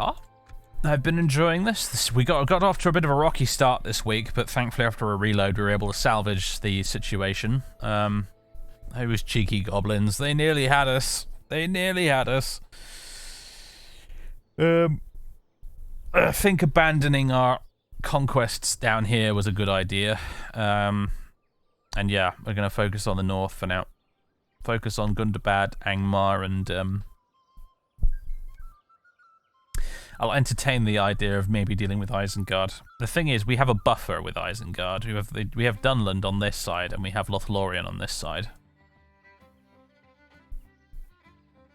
So Isengard aren't an immediate problem. It's just it might be that there might be less of a problem later if we help Rohan deal with them rather than just letting Rohan fall.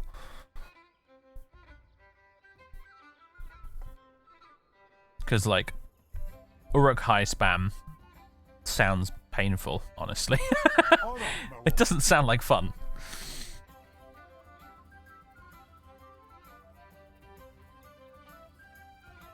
Aye, my liege. We're watching you, scum. Evening, Deadbeat Bert. Much appreciated. Thanks for the resub. Loving the IL2 campaign. Looking forward to more. Yeah, I have maybe sort of possibly recorded about 10 episodes of that already. I've discovered in this line of work you've got to kind of just follow the muse. And that way you get a lot more work done versus if you don't. So I've pretty much just spent most of this week recording IL2. And now I have like 10 episodes, whereas otherwise I would probably only have like 1 recorded. Oblivion when? There'll be some Oblivion coming up soon. I have to admit I've not been feeling the enthusiasm for Oblivion lately, so rather than just force it, I decided to just not touch it for a little while until it comes back.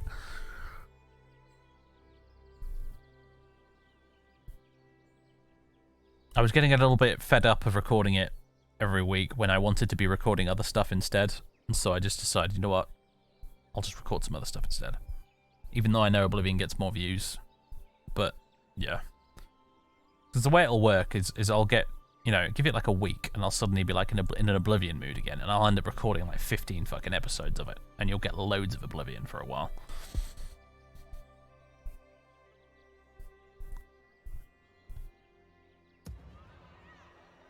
My king.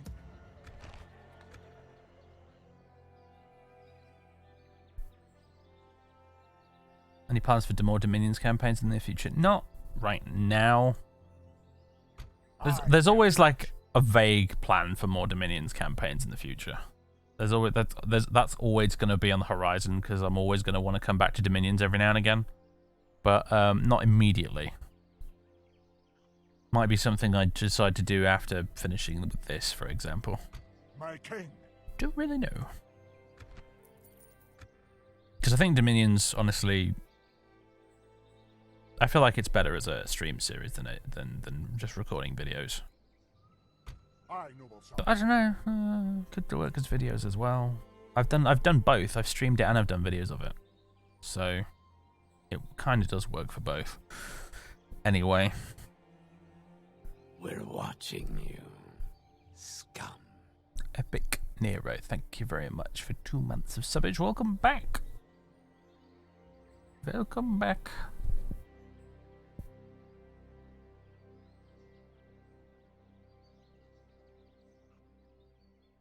My king. Side note, I love that watchtowers only cost you 10 gold in this. That's really nice. You can just spam watchtowers everywhere.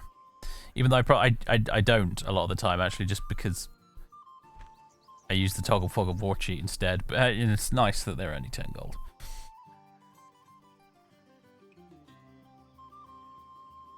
The downside is you can't build forts. You know, there are only fixed forts on the map that you can use. But that's okay.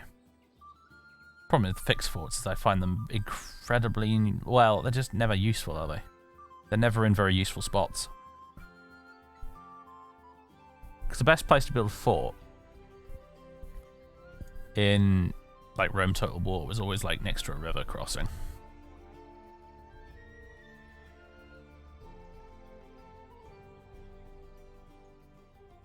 No, so that's what I'd do. Like, when I was playing as the Romans, I'd build river crossing forts all the way up the Rhine to keep the barbarians out. Because then you guarantee that the enemy has to come through there. And then you have the option, you can be like, right, do I want to sally forth and engage them at the river crossing in a bridge battle, which a lot of the time is a good idea? Or do I not have the forces for that? Do I instead want to retreat into the fort and force them to siege it for a few turns?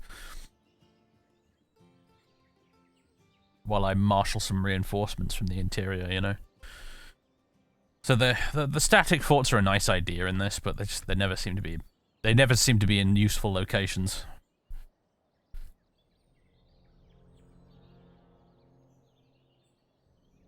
Any plans for Dragon Age? We'll do some more next weekend, hopefully. Not really feeling the buzz with Dragon Age at the minute, and it's honestly not been getting a ton of views either, so we'll continue it, but it's not a huge priority for me, if I'm brutally honest with you. I already have saved the game, haven't I? Okay, well. Ladies and gents, boys and girls, if you've been watching on YouTube later after the fact, as a lot of you I think have been doing, because this series has been doing the views on YouTube. Thank you for tuning in. I shall check out your comments later. I acted on a few of your helpful hints and tips from the comments of the last episode of this, so much appreciated.